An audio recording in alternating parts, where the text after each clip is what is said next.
Guys, listen up. As you get older, the best way to continue to look young, exuberant, and vibrant is to continue to take care of your skin. That's why I'm excited to have Tige Hanley as a sponsor of today's video. You heard me talk about them before, and you're going to continue to hear me talk about them because I believe in their products and the positive impact that they have on every man's life. Tige Hanley makes taking care of your skin so easy. They provide you with all the products you need and nothing that you don't. Every box comes with an instruction card that tells you when to use each product, how much to use, and in what order. Lapeef family, I must admit, skincare wasn't always something I always focused on, but since I started using this system, I've seen improvements in the way my skin looks and feels. And you don't have to take my word for it. They have over 5,000 5-star reviews on their website from satisfied customers from around the world. I recommend you start with the level 1 system, which comes with all the basics: a daily face wash, an exfoliating scrub, an AM moisturizer, and a PM moisturizer. In addition to amazing skin, members of Tige Hanley get tons of benefits, including at least 20% off retail price, the ability to customize your box, pause or cancel at any time, and free US shipping. And because Tige Hanley is sponsoring today's video, they're offering my viewers a great deal. Just click that first link in the description and you'll get 30% off your first box plus the free gift. Seriously, that's an amazing deal. Even though it's too early, as I often say, it's never too late. Click that link and get started today.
It's too early, but that's okay.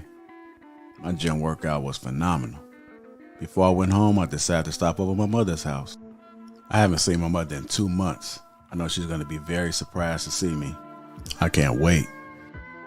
What the? I couldn't believe what I was seeing. The first thing I noticed was this person's skin. What is going on? Uncomplicated, untreated skin? Who is this guy? I had to take a step back, but then I realized it was my brother. But look at his skin. Have you guys ever seen anything like that? I had to take a closer look and figure out what was going on. Best believe I crept up on him. Peep this. I'm still looking at his skin, trying to figure out how did we get here. I could do nothing but shake my head. He could definitely use my help. I had to get to the bottom of this. He definitely needed some game about his skin. I'm just staring at it, like looking at it. Come on, bro. I knew what to do. I had to reach in my bag and get that Tej Hanley. Uncomplicated skincare for men. Bro, this is why I'm excited to have Tej Hanley as a sponsor of today's video. They have helped me start and maintain my skincare routine by making the entire process uncomplicated. Honestly, it's the best skincare system for guys like you and me. I recommend you start with their level 1 system, which comes with all the basics. A daily face wash to get rid of the dirt and the grime on your skin, a 2 times per week exfoliating scrub to get rid of the dead skin cells, an AM moisturizer with SPF 20 because you should always be protecting your skin from the sun, and a PM moisturizer to help your skin stay hydrated and healthy throughout the night. My brother was so excited. My favorite part about Tej Hanley is that every box comes with an instruction card that tells you when to use each product, how much to use, and in what order. They really make the process of achieving and maintaining amazing skin easy. Shout out to Tej Hanley. And because Tej Hanley is sponsoring today's video, they're offering my viewers a great deal. Just click the first link in the description, and not only will you get Tej Hanley for the best possible price, but they'll also give you a free gift with your first box. Click that link and get started today for just $30. Feel the Tej. Let the Tej force be with you.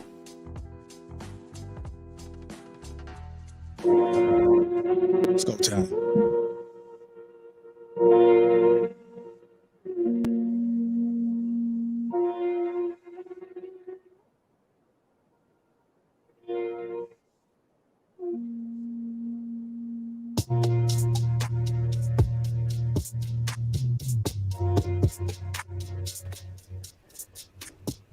What's going on, family? Welcome to King Talking to Lapeef Network. We're going to introduce the crew. We got Mr. Heat in the basement, Trey Smooth, Shannon, Dr. HD, Marcus White, and myself, and Lapeef JR. Welcome to King Talk. What's going on, gentlemen? What's going on? How y'all doing? Doing good, doing good. What's up, fellas? Yep. Another day in the paradise. Another day in the paradise. Good to see you, HD. What's going on, bro? Welcome back. I'm good, man. Appreciate you having me, bro. It's been a long time for sure. Oh, man, I see you slimming down.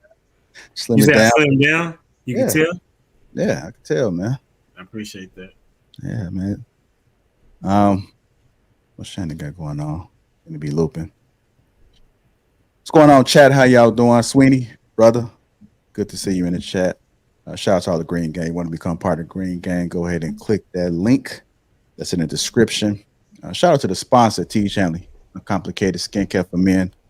30% off along with a free gift. That link is in the description. So make sure you guys feel the Tej, as I always say. Let me see if I got a good mic check. The reason I sound pretty low. Can you guys hear me okay? Yeah, straight. Okay.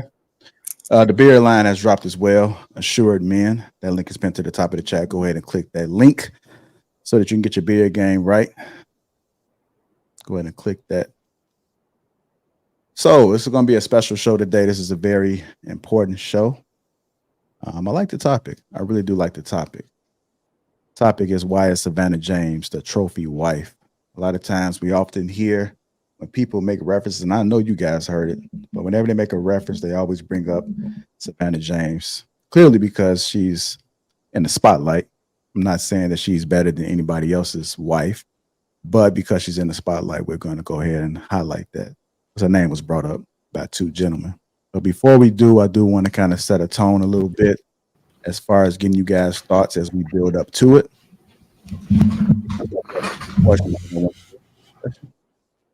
Might be Shannon. Look, I got a few questions I want to ask you guys individually just to kind of set the tone. Let me see if I can wait on Shannon. Shannon, you good? You guys got anything special going on for Thanksgiving? Food, lots of food. I'm gonna cook for once, man. You gonna cook? I'm gonna cook for once. Oh yeah, I'm gonna have some turkey, some stuffing, some candied yams, some macaroni and cheese, who I put up against anybody's, corn souffle, some cranberry sauce with the chunks all in it, man. Like some coleslaw, potato salad. Oh yeah, a mountain. It's gonna be a mountain. I'll send y'all. I'll post a pic of my stories or something. But yeah, I do like to cook just to keep sharp every once in a while. So, you know, I gotta make sure I got the hand. So yeah, Thanksgiving is one of the days I go. Okay. HD, you cooking? Nope. I will be eating though. Oh, okay. I heard that. That's when you say coleslaw. That's when you say you got no coleslaw. No, my coleslaw is good. Coleslaw, my coleslaw is actually good, man. Like a lot of people who say they never ever eat coleslaw, eat the coleslaw that I make, and I don't use horseradish, so that's what messes up most coleslaws to me. I got a way different recipe that's actually tasty. Okay, it's not the main event, but it's good. What about you, brother Hank? Anything special? I'm deep frying a turkey, so I don't know if y'all ever had deep fried turkey. Yeah, so I'm deep frying a turkey. So it's be my third time doing it. So yeah. Okay, I already know. What oil do you use? You said what? What oil do you use? I use peanut oil. Damn. See, that's why I never really rock with it. Everybody always uses peanut oil. I can't do it. What about you? Never heard anything else, brother. I mean, I don't know. Maybe canola oil, you could probably get away with that, but I always use peanut. Well, you got peanut allergies, I assume? Yeah. All nuts. Pause. There you go again with this. Go ahead, Shan. I think Shan might be against that food, right? You don't eat that food, right?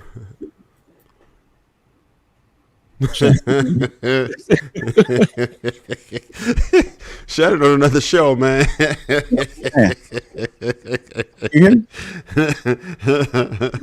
You're on mute. Yeah. My whole system did a restart. Can you guys hear me? We can hear you now. We can hear you now. You hear? Is JR is up here, right? Yeah. I can't. Not directly, but Yeah. He's in the center, but I can't see JR. It's a black square. I'll be right back. I see everybody except JR. JR's screen is solid black for whatever reason. So, but my system did a restart because I accidentally unplugged something over there. So I'll be right back. Can you see me now, Shan? Oh, no, man. Guess we'll try to we'll go ahead and get the show started. Hit the like button. Also, make sure you subscribe to the channel. Let's go ahead and get this show started. It's going to be a great show. As I said before, we're going to go ahead and dive into the Savannah topic, where we're going to build up to it. Our first question I want to pose to the panel is, what do men need in relationships? What do men need in relationships? I'm going to start with you first, HD. The first thing that men, you talking about as far as like from their woman or just in a relationship? Yeah. I mean, just from their woman, yeah. Okay, from the woman, they definitely need peace, understanding, kindness, compassion. They need a woman that is also has integrity, faithfulness. They need a woman that is going to be there. You know, they need a woman that's that you can confide in. We had a show last week talking about women not necessarily giving men a safe space. You need a woman that allows you to say exactly what you want to say without there being a consequence for what it is that you do say. Need a woman that will also, as far as in a relationship, need a woman that also will allow you the opportunity to explore the ventures that you have in place. There's somebody that's going to support you in all your endeavors. So there's just a few, and I'll leave the rest to the others. All right. I'm going to go to you, Hank. What do men need in relationships? I'm trying to understand. He's talking about you're going to just take a few. He took every damn thing you could say. I mean, god damn.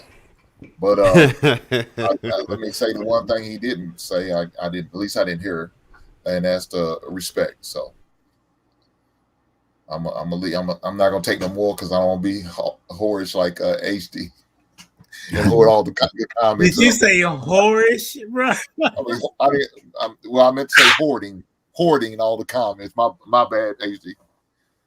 I don't want to put no bad vibes out there for your wife. You just said that I hoard. You said I was a whore. That's what you just said, bro. You hoarded all the good statements. All the good traits women should be you looking for in a woman. Kind of sound like you said you was whorish. That's what he I'm said. sure he was one time in his old life. Okay. We're gonna go ahead and move on. We ain't gonna paint Dr. HD in a bad light today. Yeah, I don't get nobody in trouble, brother. Yeah. Go ahead, Tracy. Your thoughts about it? I say most important for me, you need a nurturer, someone who's a good companion that you don't really get sick of, someone who you like to be around, someone who shares common interest with you. I think all of these qualities are good for longevity. You need a woman who likes sex as much as you do, right? And doesn't weaponize it and doesn't use it in the reward system. And somebody who understands the assignment. Right. I feel like if you and your female both know what it is that you have to do as companions, partners, whatever, husband and wife, whatever you want to call it, as long as you are able to establish it and execute it as you establish it, stick to the script, understand the assignment. Somebody who's cooperative. That's extremely important. And those are the majors for me. All right. What about you, Marcus? What do men need?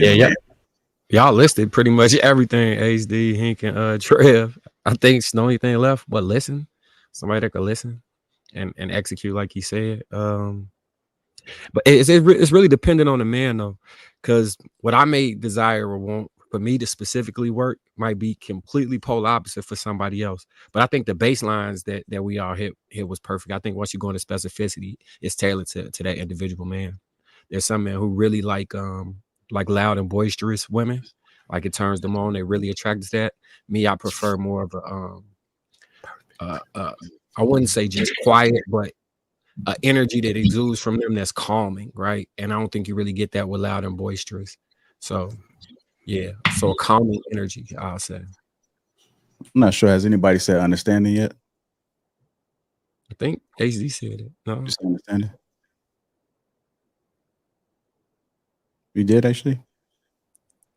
I mean, I think that's connected to listening. Okay.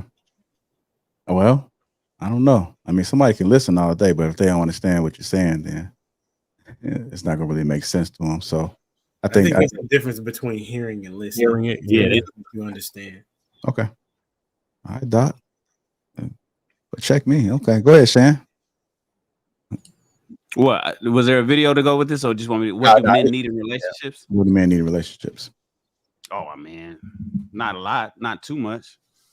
You know, I don't even think that men need understanding from women, particularly. I don't think that they do. I think a lot of guys just want somebody to cooperate with what he already thinks or understands in his head, because if a guy comes up with an idea, like say he wants to do something, or he wants to make a move, he wants to make a career change or make a lifestyle change that affects the family and whatnot, and he's probably measured everything, figured out what's good with the bad. He wants counsel. We want to hear from our experts that's in our cabinet.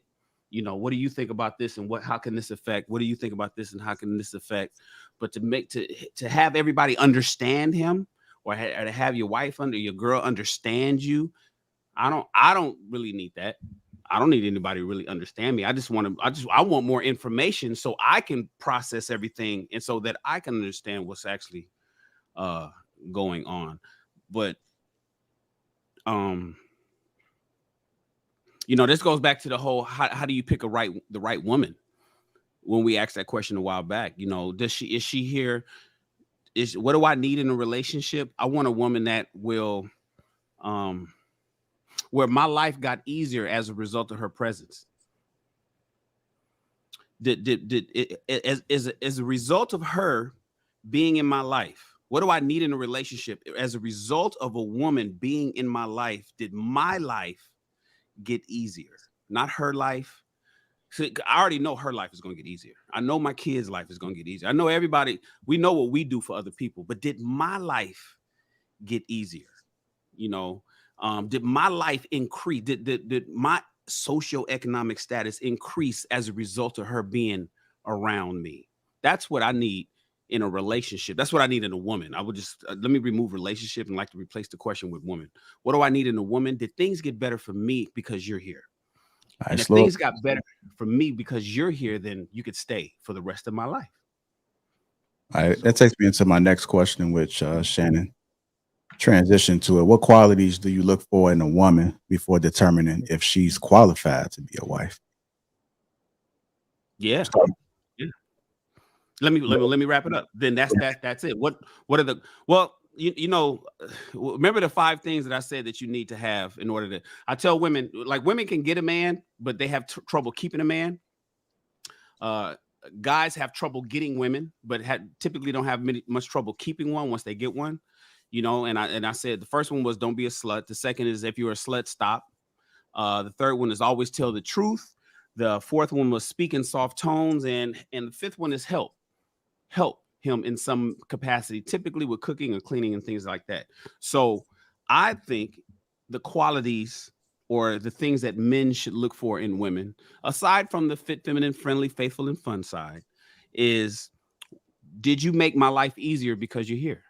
Since that was a good transition from the last question to this one, what value do you bring to me to make my life better than it was last year, this year? Or what will make my life better next year than it is this current year when I didn't have you? And then the reason why I will keep you is because you always tell the truth. If you're gonna be a slut, you're gonna be only my slut. You're not a slut for everybody else. You're not looking for it. That's the whole attention thing that shares with that. A lot of women is out there wanting, especially today, wanting attention from everybody. If you want my attention and you're not necessarily interested in everybody's attention, then that's a good quality to have. And are you helpful? Are you helpful around everywhere that I'm at? My house, my job, my life, my family. And then I don't want no loudmouth woman. I don't want you always yelling, just hollering and being cantankerous or being contentious and just snapping your neck and being we don't want that. I understand that you may disagree with some of the things that I talk about, but talk to me nicely. Speaking, that's what I mean by speaking soft tones. Oftentimes, especially in our community, we got motherfuckers that just loud and just always argue and don't nobody. That's why a lot of men just want to check out and walk away. And I'll come back an hour or some time later because I don't want to hear all that loudness. So that's what I think that men typically look for in a woman. It's qualities in a woman. That's certainly what I look for. All right, I'm gonna go to Dr. HD. What qualities do you look for in a woman before determining if she's qualified to be a wife? And Sean Delight says he's looking forward to you to give it the biblical perspective. That's exactly what I was going to say. I mean, for me, she needs to be following Christ or pursuing Christ, have an idea who God is and who is he to her in her life. And is she open to diving deeper into the text? And, so that's number one for me. Number two, in the scenario that I'm in, situation that I'm in. Hold on, HD. On that first one, can you explain why? Of course. For me, if a woman is not following Christ, I don't think that she understands what it is to be a wife. I mean, because he's the one that designed the woman to be a helpmate. Everything that relates to marriage comes from God, who is the creator. And so if she's not following him, then she's not going to understand how to follow me. So that's why I say that. Secondly, she would need to love my kids, respect, as well as respect me. And I think that being an individual that understands the plan that I have, not necessarily hopefully she would agree with the plan that I have. But if she doesn't, then she's open to listening. I think that's what Marcus said, that she's willing to listen, even though she may disagree. She's going to go with my direction because she trusts me as her leader, right? So if she's since she's my wife, it would be in her best interest, I would say, to follow my lead, because at the end of the day, it's going to be, if the ship sails, whether it was based on what she said or what I said, it's going to be predicated and stated that it was my fault regardless, right? So I would say that's the things that I look for: an individual that puts Christ first, that respects me, and loves my kids. All right, go ahead, brother Hank. What are your thoughts about that? What qualities do you look for in a woman before determining if she's qualified to be a wife? Well, I mean, other than some of the things we listed off a little bit earlier, another thing besides just the respect thing with me is to have and be open to having good communication. You know what I'm saying? Not only let me know what's going on and what's on your heart or how you're feeling or whatever the case may be, but be willing and open to listen.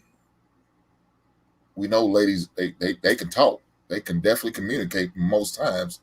Most times they do it the wrong way, because communication is a two-way street. And I think most of the time it's like a one-way street for them. They just want you to be a sounding board. So I need for my woman to be a great listener as well.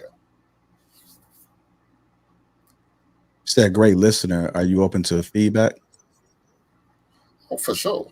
You know, I'm always open for feedback. I mean, look, I can get it from anywhere. You know, my son, he's 18 years old, young man. He could teach. My granddaughter, 5 years old, she can teach me something. So yeah, I'm always open to it. I should never be closed to anything, to learn anything from anybody. So that would be very selfish of me. But yeah, so I'm definitely open from my wife. No, yeah. JR, can I ask Humble Dad and Hink something based on what they said? Well, Humble Dad, I want to ask you two questions. One, you said Christ first. When you say I want a woman that puts Christ first, is it that you want her to be God-fearing, or do you want her to put the religion, the institution of Christianity, and all that it comes with first? Or is it more important that she understands that you put Christ first and then she puts you first? That's the question I'm having for Humble Dad. When you say I want, because you mentioned that at the beginning and then you close it off again with I want her to put Christ first. And my whole mind is I'm thinking, and being the poor Christian that I am, I claim Christianity, but I'm not a good Christian. I could be a lot better. But I would imagine that you put Christ first, or you make that a priority, and that she is following your lead in that, in the body of Christ. Or does she need to be equal with you with Christ, or does she need to pray for you? You know, how do you look at that? That's a very good question. Okay. I would say that she needs to have an understanding that I put God first, and that's how I center my life, and that she is there in some capacity, because everybody is at a different level. So I can't expect her to be at the same level as I am. And so therefore, if she's willing to learn from me, and be able to say, I see that you follow Christ, I want to do what you're doing, then that makes sense to me, as opposed to someone that would say, well, I follow Christ, but then their lifestyle is not changing. You know what I'm saying? It's remaining the same. So I think it's a very good question. For me, I would say, once again, follow me as I follow Christ. That's what Paul says, and then as the leader of my household, the scripture says that I'm the pastor, right? I'm the shepherd of my household. So that's how I look at it. That's what I was looking for. I just wasn't sure, because I know some people, because a lot of women, and I get it. You know, I get into a lot of like Instagram and Facebook and different arguments with people all over the web, and a lot of women. It's like how they putting Christ first, and I had an argument one time with it had to be 1,000 women, where I was saying, well, you should. Your spiritual leader and guide should be your man. You know, if you want to follow it like it's supposed to be, ladies. And they were all like, nope, Jesus is first. Jesus is my guide. Jesus, my pastor is that. And then my man is with me in that walk. And I'm thinking, I'm not well versed, but I don't think that's how it's supposed to be. But it's a bunch of Twitter fingers. So yeah, I just wanted to be clear. Is it better? It's supposed to be where they have, but coming into the challenge is we live in a Western society. You know what I'm saying? That's the challenge, because, people are trying to operate from a dating perspective when it really wasn't designed to be in the way that it is now. Right. So that's why it's important for you to have a woman to have her own independent relationship with Christ. And then as the man comes in, he should have or should be the leader, her spiritual leader and spiritual guidance. Now, if he struggles in that capacity, it's going to be a challenge for her to realize that she's going to follow him, and she is in a different stratosphere or a different position as it relates to being in that position. So in my aspect, I would say that the man should be leading spiritually, and he should be above. If I can say that word, right? He should be above her. You can say it to me. You can say it to me, homie. Yeah, absolutely. So he should be above her in that capacity. Okay. Right, I know you got a question for Hank, but give me 1 second with HD. Go ahead. So HD, and to the men on the panel, it's often brought up this word submission, right? And I've never really heard the word submission until I came to YouTube as much, because typically, if you're that guy, or you're a guy of substance, and you wouldn't really have a problem with a woman being able to get on your program. You don't really hear all of that, right? Before you got married, were you focused on submission, or did you expect that once you guys got married? Because if you're going by the Bible says you're not supposed to submit to the man until you're married, right? And that's why I say that it's a challenge. I mean, I can let somebody else speak. Do anybody else want to go? I can go after that. Go ahead. Specifically to me. You go ahead. Okay. Well, that's why I say it's a challenge in being in this Western society, because in other places where they're giving, like when I lived in India, women were being given to a husband. And so therefore there was a direct transition of leadership. And so she was already knowing what submissiveness was. Because we are in a Western society, women have an independence about themselves, and therefore it's a challenge to get back to submissiveness, right? So a lot of them, right? So to answer the question, what I look for, or what I did look for, was since I'm remarried, I look for how does she respond to when I'm asking her to do something. Is there a fight? Is she disagreeing respectfully? Is she just like, nah, I ain't gonna do that? And there's times where women will have the I would say the better idea. Can I put it like that? The woman will have the better idea. However, if a man is saying, listen, I want to go this way, but she's still willing to go, even though she sees that she may have the better idea, that's a woman that you should be like, oh, okay, this is somebody I can rock with. And so for me, that's how it was. I look for the woman that's able to kind of get on my game plan. And if she disagrees, she lets me know. But if I say, okay, let's go this way, then she's cool with that. All right, go ahead, Shannon. You got a question for Hank? Yeah, for Hank and Humble Dad. And real quick on that submission thing, JR, you mentioned that when I got to the YouTube part of speaking the message I've been speaking for over 10 years, I hear people say, if you that guy, then you don't have to worry about submission. I submit to say that's not necessarily true. It's in America for sure. I believe that oftentimes men are good enough, do everything that they're supposed to, do provide and protect and add any other acronyms or anything, do all the stuff that he's supposed to do. But men are fighting so many outside forces, single friends, the government, media, movies, books, all these things that are pushing hyper individualism and guiding women into a way to have problems at home, that even if you are that guy, you might still have problems with somebody because she's comparing you to what she's seeing shit on Instagram. She's comparing and if you don't match up to the Joneses who live down the street, and if you don't have an S500, instead you got you got an E class and they got an S class, she's upset.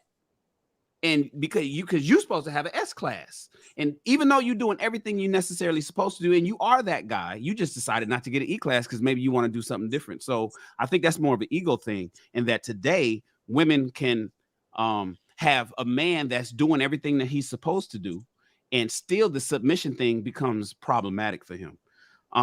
But to Humble Dad and to Hink, you guys had mentioned about following that plan.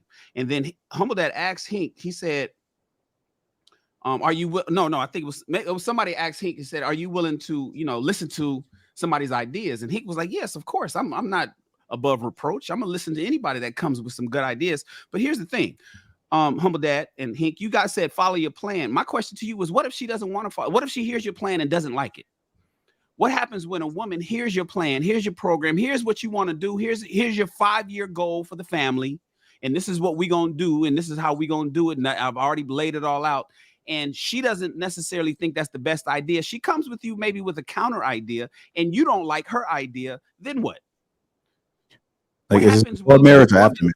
hit you with some information that you may not necessarily want to roll with because you want to do something different, but she just knows that your idea is not the plan. Your program is not the best program for your family. What happens at that point? Are you willing to modify your program for a woman? That's the whole, that goes back to the whole understand. I want a woman to understand. Does she need to understand you? Or are you guys willing to modify your program based on what your woman tells you? Well, as far as me, she's going to follow my plan because I've already proven and shown to her them other ideas and plans and subjects. I mean, not subjects, but ideas and I can't think of the word I want to say. Yeah. Programs that I've already proved to her and shown her that have worked previously. So now that I have the proof, she's going to be very reluctant to even question or even think about going against the plan that I may have. Now, if I've shown inconsistency, if I've shown where I'm not reliable, if I've shown that I've not held to my word, then I can't blame her for questioning my plan. I can't blame her for second guessing my plan. But as long as I've shown that and I've proven to her, it should be a problem. Humble Dad. If she's not willing to go with the plan, this is before. If it's before marriage. Before marriage, you guys are dating, and you like, look, this is what I'm getting ready to do. I'm getting ready to get my doctorate. After I get my doctorate, I plan on I'm gonna do this, but I want to open a practice on this side of town, right off of Main Street, and I'm gonna start there, and then I'm gonna branch off. I'm gonna bring in some associates. You got the whole thing laid out, and then in 5 years, I want to move from here, and I like this neighborhood, and I want to live over there. And what if she's like, no, why don't we do this instead? Or she wants to do something different than you. What do you do at that point? She's probably not the one. You know what I'm saying? Unless like her plan that she has can coincide with mine, right? So I give you an example. Give you a real good example. My late wife Jen, she wanted to be a stay-at-home wife, right? And at the time, I was like, I don't know how we're gonna do this. This is crazy, And I was a teacher. However, I was like, okay, there have to be some things that are in place for this to even happen. And so I did research to see if it was going to be possible, And so once I did the research and looked up some different things and went to different conferences, I was like, oh, okay, I see what it is that you're trying to do. all right, this is what we're gonna have to do because you're not gonna be working really, you know what I'm saying? Or you're gonna work for a little bit, we gotta save up. So I began to put in a particular plan that will allow her to be a stay-at-home mom, right? And while I still get in the trajectory of trying to get to my goals. At that time, it was I wanted to be a principal. And then it later on became I wanted to get my doctorate. And because I was able to help her with her goals, she then fall in line again with the goals that I had. Fast forward, right? The things that I'm trying to do now, Kendra is like, oh, okay, let's get this particular thing done. Right now, I'm trying to get ready to do a tiny home community, right?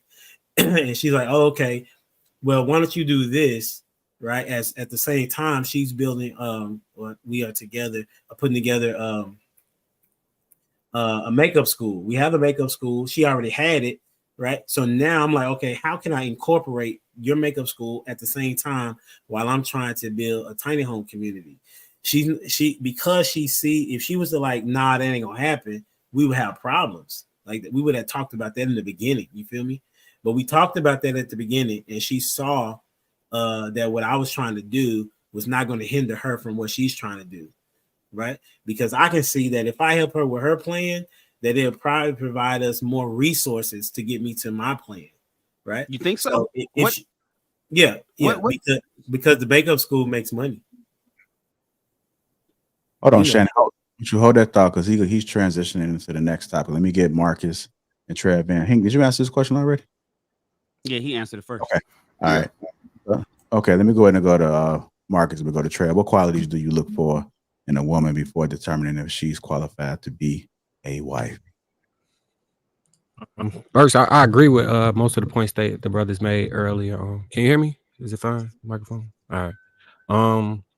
One of the things that I try and do is like really probe people. So when I want her to understand me, I also want to understand her. So like I always used to say this, when I fired people from the job, it wasn't because of something they actually did. It was because the way they brain worked. And by the way I ask the probing questions, I can kind of anticipate the things that are possible within the realm of what they'll do and what they won't do. And if she seeks to understand me and what I want and need, then she kind of molds herself into what I'm molding her into at the same time. So she can, without me being there, be like, nah, he's not going for that. That's not going to work. She can almost mirror some of the ways that I'm gonna move. So and when I'm not there, I can trust that she can move how I need her to move. And I'm talking about I be all on tangents, weird scenarios, every possible. If some aliens came, XYZ, I just need to know how your brain works. And once I figure that out, that can kind of push you forward. Extreme, like for me personally, I need, like I said, extremely compassionate, caring, soft-spoken, women that want to give of themselves that don't necessarily desire to like if. Like in Shannon example earlier, he was talking about the women who want the S500 as opposed to the E class. I would never date that woman who want the S500. I would mess with her, but I would not move forward with her, because if she has a materialistic desire that always wants the next best thing, it's always going to be somebody richer, and I'm always going to be at a deficit. So I'm always going to pass on her, and she might be super bad. I'm gonna hit, but I will not stay with her because I understand long term. We gonna hit that fork in the road, and she gonna veer this way, and I'm gonna veer that way eventually on something. I don't know what it's gonna be, or I'm gonna end up working myself to death in a John Henry syndrome, trying to make sure I give every material desire that is necessary. For me, I seen too many examples of men pretty much killing themselves or literally dying, getting killed, trying to provide for somebody's extravagant, luxurious idea of what their lifestyle should be. I avoid those women like the plague. I'm not gonna lie. All right, go ahead, Trev.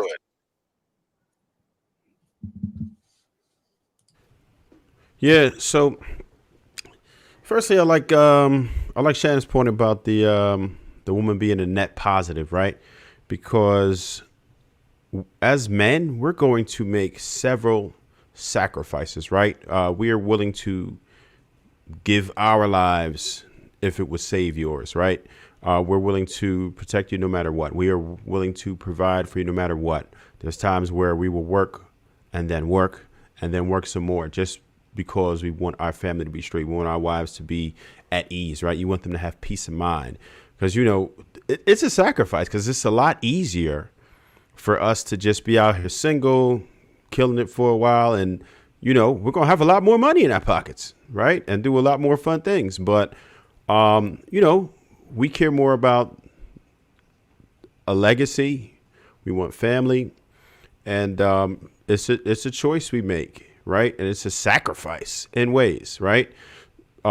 Sacrificing the easy way out, and you know, we expect the woman to put that type of effort back into us. That's one really good point right there. Secondly, can she represent me, right? This is my final date for life, right? This is who I'm with forever now. When I go to church, that's my date. When we go to a family function, that's my date. When I'm around my colleagues, that's my date forever. So can she represent me? Does she know how to chew with her mouth closed, right? Does she pop gum loud? Is she loud or a hyena, like somebody in the chat said? Is she going to embarrass me? Is she going to be one of those who thinks that everyone hates her, right?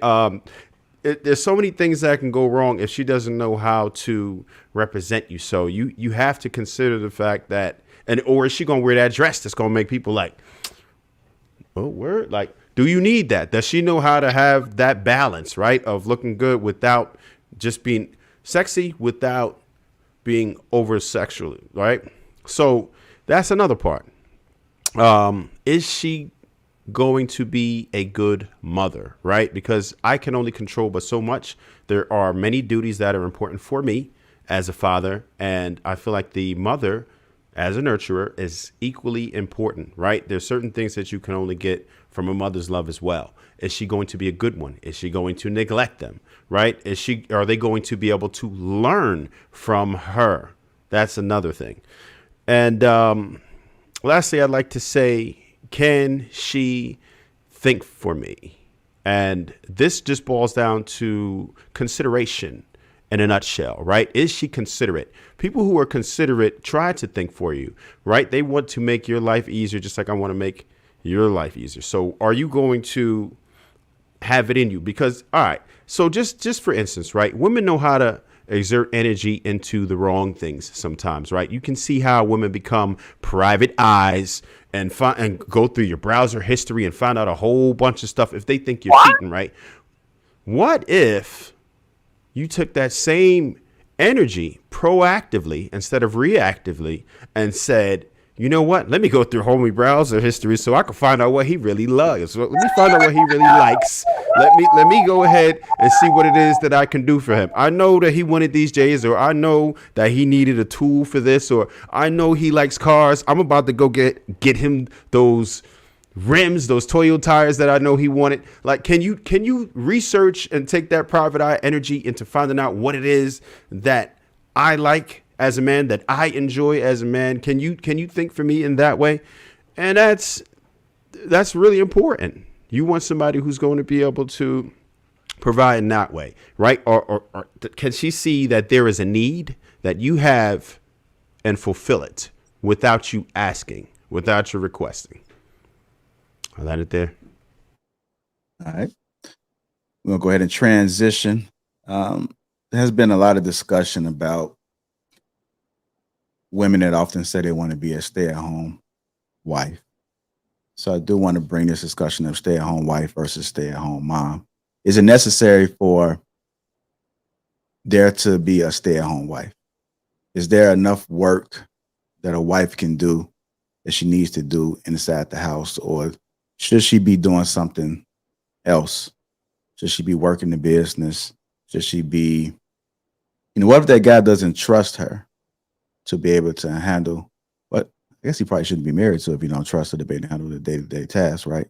Which whatever he got going on. I was having a conversation with somebody and they said that their job is to figure out what help he needs. And I just thought that was like a bright light, like, damn, like women think like that. But that's the next discussion. But stay-at-home wife versus stay-at-home mom. What do you guys' thoughts about that? Well, stay at home, I think you could be both. So stay at home mom, of course, is to make sure that the children is getting the family culture that you and your wife has created. and getting poured directly into the children. And you're eliminating things like nannies as best you can. You're eliminating things like daycare as best you can. The dangers of that, the dangers of some unvetted young, careless daycare worker harming your child. You be able to instill your own family values in your child while maybe dad is at work and mom is there nurturing the kids as much. So stay-at-home mom, nobody should really have an issue with. I certainly don't. Stay-at-home wife, though, let's say, for instance, you're a young couple or you're a couple that don't have kids yet. I believe that stay-at-home wife also makes sense, particularly for entrepreneurs. Because we always say, or at least I do, you should be able to retire your wife or employ her in the family business. So if you are an entrepreneur and you're making money and you're running a business or you got something going on, or say, for instance, you have the aspirations to be an entrepreneur, but you work in a 9-to-5. Well, see, the thing is, when you were alone by yourself and you had to go to work all day long at the man's job, but then you had these thoughts of starting your own business, and so you only were able to work on it when you could. Well, if you make enough money at that job that you can sustain the lifestyle for you and your woman, imagine how much you can get done when she's at home, working the entrepreneurial side of your aspirations, tapping in with you with using technology. Babe, this is what I did. I ran downtown. You at work at 2 in the afternoon on a Wednesday, but she's helping you build that entrepreneurial thing that you want to do that's going to be able to take you out of the rat race and that you guys can build. So there's space for that, even if you have a job. But certainly if you're an entrepreneur, there's space for her. Here's the thing that I did. In 2017, I was married, and my wife at the time, I was like, yo, you need to learn how to day trade.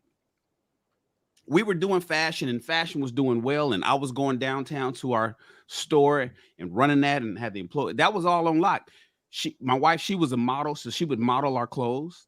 But whenever we wasn't shooting, I was like, yo, why don't you learn how to trade crypto? Why don't you understand Coinbase and Coinbase Pro and KuCoin and all these different, Bittrex?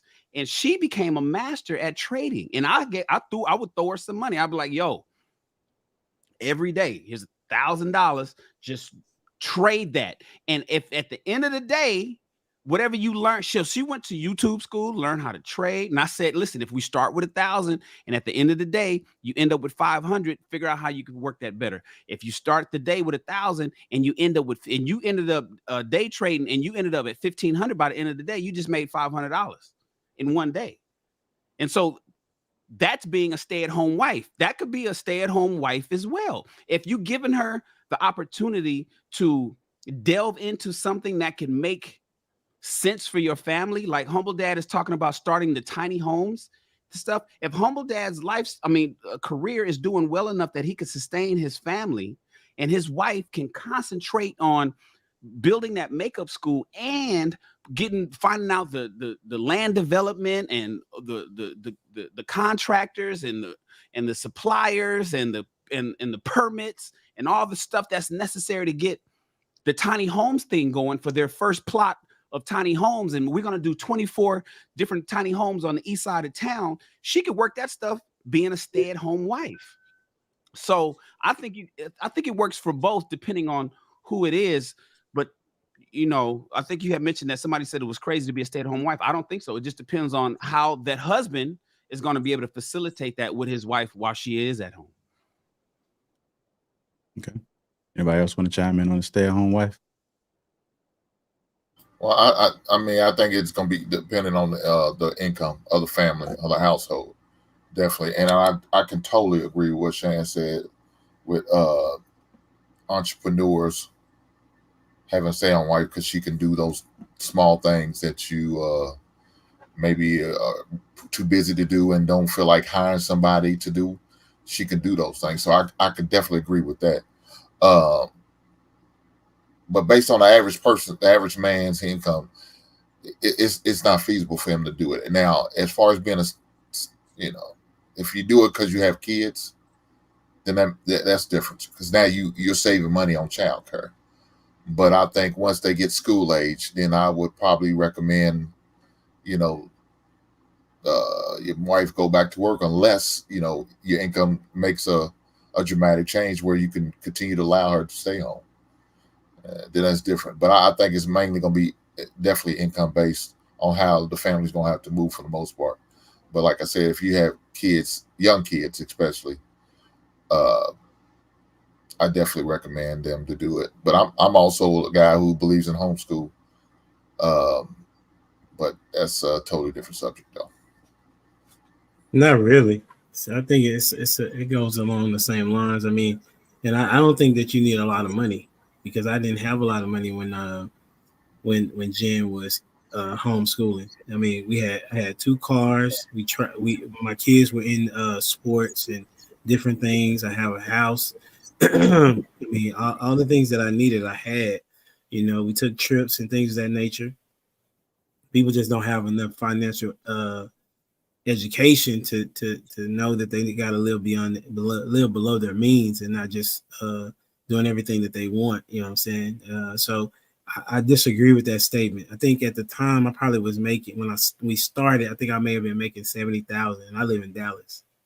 For those that don't know, okay, Dallas is not a cheap place to live.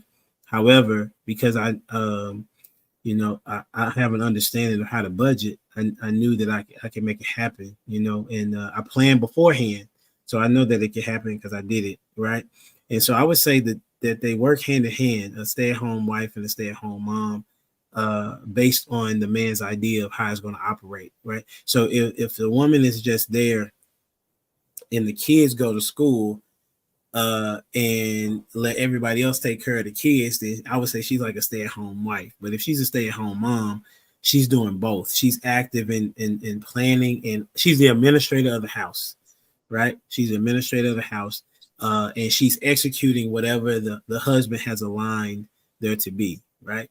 Now I'm in a new scenario. I was, my goal is to allow Kendra to have the option of going to work. Like that's my desire, right? And that's my goal, and I'll achieve that goal. But I would say that they can be one and the same, where you have a stay-at-home mom that is a wife, and taking care of the kids and taking care of the household. And it can be done. You just have to be financially educated and spend your money wisely and know where things should go, and not just spend it however frivolously you prefer. Yeah, but humble dad, you're blessed to have that knowledge. Most blacks are not financially literate. Most blacks are not making 75,000, as you say. They may be making that 50, maybe a little bit less. You know what I'm saying? So they don't all have that knowledge and wherewithal like you do. So I don't know. But I know many people that do. I mean, I've had the conversation from the jump about why you homeschooling your kids, from people that were like why are you doing this? You know what I'm saying? It wasn't a matter of do you have enough resources. You know what I'm saying? It's people that have resources that don't do it because they feel inadequate to do it. I mean, 2020 showed us that people, if they had to homeschool, they could.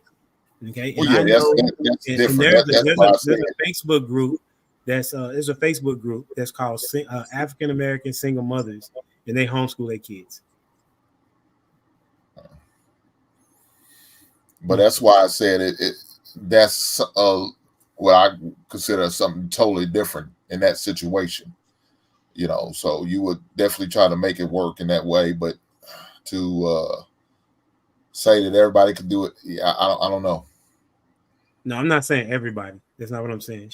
I'm not saying everybody, but I'm saying most people don't necessarily make it a priority. Well, see, therein lies the problem, humble dad. See, even when you're saying you only made 70, your only is above average. And I think that's what Hink is trying to say. So if we're trying to teach young princes to be kings, we can either do one of two things. We can tell people strive and do better, right? We can go to the Andrew Tate route and be like, yo, man, you lazy as fuck. And that's the route I would actually, that's the side I'm on. But just for the sake of conversation and to understand where Hink is coming from, average is average. And average means that people make a whole lot less and a whole lot more. So if we're talking averages of $47,000, then that means we're talking about brothers that make less than 47,000 and a little bit more than 47,000, but everybody lands right around the $47,000 mark. And being that being the case in America, is it feasible to have a stay-at-home wife with that mindset? And what do we tell the men that are at the $47,000 mark? $20,000 to $30,000 less than you used to make. Can they still do the whole stay-at-home wife thing? And like you said, especially in this economy right now, if we sit there and say, hey, yeah, y'all do it. Yeah, I don't know, brother. I don't know. Go ahead, Trev. I definitely my fault, Joe. My fault. No, you good. You good. You can finish up if you had to. No, what I was gonna say is for those who are interested in homeschool, it's not as expensive as people think. You just gotta make sure you're consistent with the kid. Have your child have a certain time slot. You know, if you could dedicate 4 hours of your day for that child to be focused in, and then they have online tutoring, online assistance. They also have a community of other parents. So any extracurricular activities that your kids wants to be involved in, they can do. They also have extracurricular groups where just all the home kids get to participate, say in sports or any other activity, and then they will also get to graduate like a normal kid would with their home school. So they get to go through the ceremony and all that, or they can just graduate with their homeschool community. They got that option. All right, go ahead, Trev. Yeah. So it's something that you have to discuss beforehand, right? Because everybody's situation is going to be different. There are plenty of women who will feel comfortable still working and still give you respect, right? A lot of women do expect you to make a little bit more, but if they're contributing somehow, even if they're doing like 30%, sometimes that's all you really need. Maybe just like to not have to buy groceries every week might be enough of a relief for you, because sometimes a lot of us, how we live, we're like right on a threshold. So that little extra that they can provide, if necessary, right? That's not the situation that I like to be in, because there's just certain things that I don't want to do, to be honest. When I get home, I don't feel like doing that type of stuff. When I get home, I'm back to work again.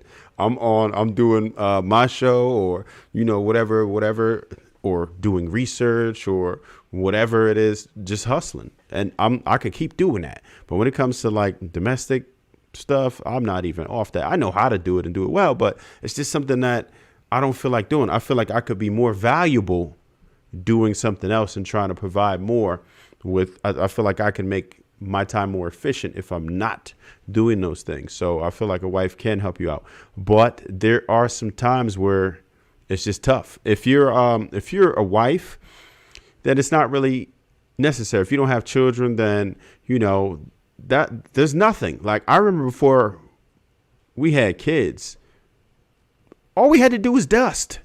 That's it. Like, it was too easy. You don't have nothing. Like, the kids, you know how it is. Once you have kids, they throwing stuff all over the place. They making holes in the walls. They breaking all the appliances, busting your sinks up. So there's so much you have to maintain and do and pay for, right? You talking about 9 meals a day or 12 meals a day versus your 6. So there's so much more you're responsible for when you're having kids. A whole bunch more clothes you got to wash, just so many more things. But if you're married, there's no kids yet, a lot of times the women will be willing to work. And I could definitely see it in that, but because it's not practical for a lot of us, even after kids. Some people just can't do it who are way in that lower bracket. That's the hard part, because if we're talking about making anywhere, I see a lot of 30s up there. I see some, we know it's just under 50, right? So it's under 50 no matter how you spend it. That's the average person. That's what most people's reality is. And 50,000, you can't do nothing with that. Nothing. As expensive as rent is right now, people can't get any cars right now. You can't get a loan. They've raised the credit thresholds. Repos are at an all-time high. Credit interest is at the highest it's ever been. Like, what are we doing? How can you even survive like that? It's so tough out here. I'm doing all kinds of stuff that I never used to do. Pause. But I mean, as far as getting to the money, like I have to hustle more. It is what it is. I have to hustle more. So I could only imagine if I were in like the 30 or the 50 bracket or something, man, I would be probably pulling my hairs out. You know what I mean? Or just working all damn day because it's tough out here. And when you want to provide for your kids and you want to give them certain things, right? You want to provide them with whatever it is, extracurricular, piano lessons, karate, or whatever. You want to buy them new J's, which isn't practical, but I know what it is to be bullied in school for not having the right gear or wearing the wrong tag on my Levi's for having orange tags instead of red tags and getting bullied for it, or you know what I mean? It is what it is. So there's a balance between that. You want to keep them at least sort of trendy just so they don't have to deal with that bullying, because that's real. When you don't fit in, then you can be distracted from your studies. If people are constantly picking at you because you're not like the rest of the kids. And I definitely teach them about individualism, but you still have to blend in to a certain extent. You don't want to be the eyeball out. You don't want that type of attention because it's very distracting and it's harder to learn. But yeah, I'll leave it there. I'm confused by your statement. Okay. Go ahead. Confused. So you're saying that that people with lower wages can't afford to homeschool, but they also can't. No, I didn't mention homeschool. I was only talking about as far as like just the wife working. Yeah, I was reverting back to the original question. I was talking about if the wife is working. So I was suggesting that it's less necessary for her to, well, it's better for her to work. Like if you don't have any kids, but yeah, I heard that part. Yeah. Then you said kids being bullied. So go ahead. How did you transition to kids being bullied as it relates to the finances in the house? Well, I was just pretty much going down a list of certain things that you want to do, whether it's extracurricular activities or you want to keep your children trendy.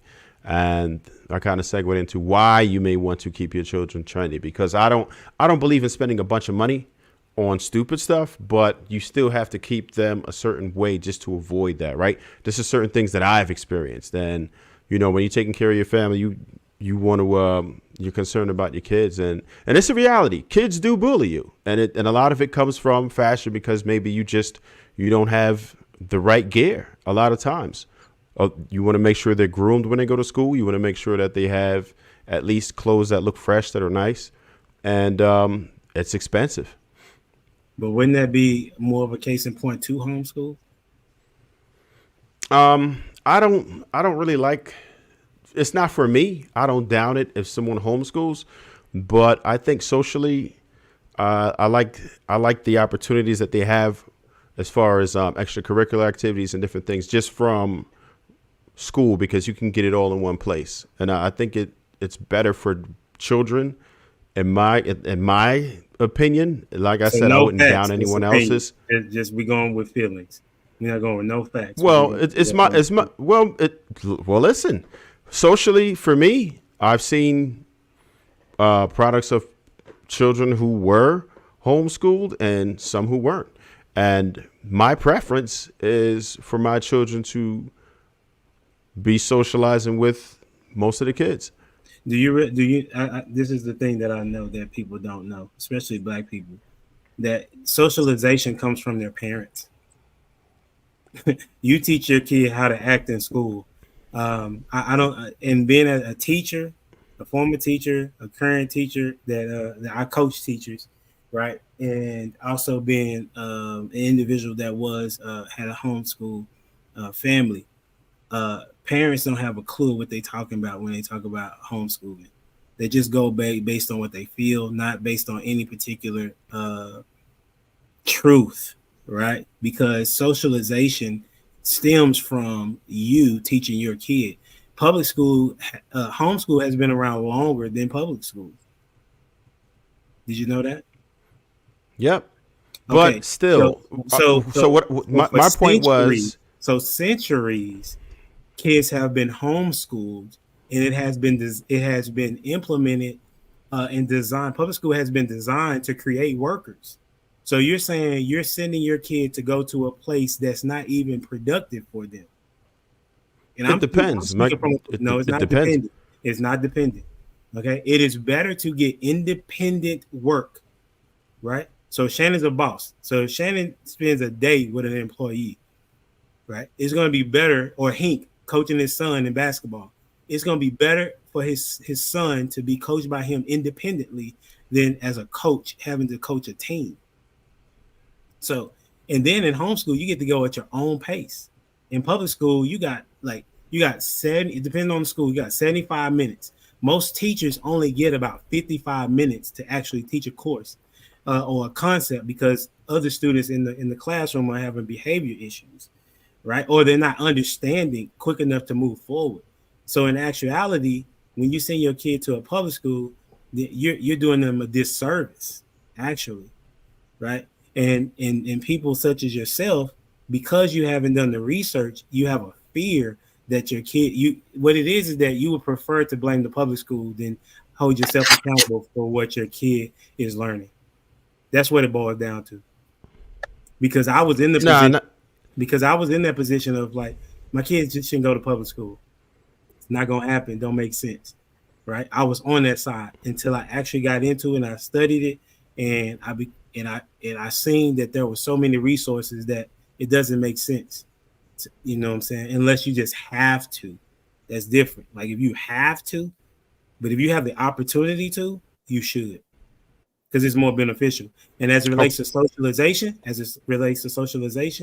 I don't know if you know, but kids that go to college that are homeschooled are more likely to, or just as likely to be as productive as those that have been in the public school, if not more. More likely. Thank you. I appreciate that, Shannon. I was just trying to give him an opportunity. You know what I'm saying? And then you have people like Tim Tebow. Tim Tebow was homeschooled. So much of a big deal that they transitioned for him to be able to play for a public high school because he was so cold at football. They changed the rule for him in Florida, right? So I'm just telling you that people such as yourself have a fear as opposed to actually doing the research. Well, it's not about a fear. We all have choices, right? Like, so let's just say this, right? So you're saying that, all right, you're at this point, you're saying that, let's say you had Hank teaching his son as an individual, right? So at the same time, it's a team sport. How is he going to know how to play with his team if you're teaching him how to be a quarterback just as an individual and it's just him? It's difficult if it's not someone to play with. If it's a team sport, you need to learn collectively. Not to say that you don't give him the foundation. You do give your children that time one-on-one, but I believe that there's a balance, right? And that's just the choice that I made. It doesn't mean that it's bad because it works for me. And maybe homeschool does work for you. Like I said, I don't down anybody. But at the end of the day, it's my why does it work for you? So let me ask you the question that I ask a more specific question. What's the definition of socialization? What's that to you? What does that look like? Socialization is just how for how I feel about it is how you interact with other human beings. Okay, and who teaches that? Your parents and your peers. Your peers can't teach you how to socialize. You go to school to socialize. When do you think they socialize with their peers? When they're in school.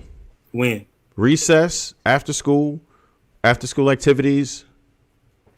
Okay, so how much time you think sometimes in school they're able to exhibit learning social skills?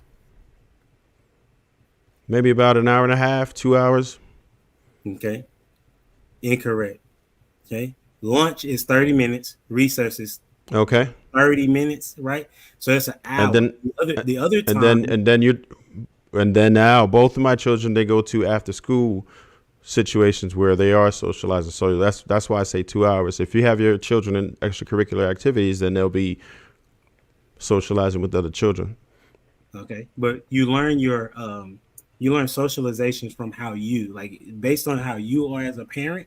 You're the one that teaches your kid to treat others well You're the one that tells your kid they need to be on time for such and such. You tell your kid that they need to do the work that they're supposed to do. You tell your kid to be nice to others.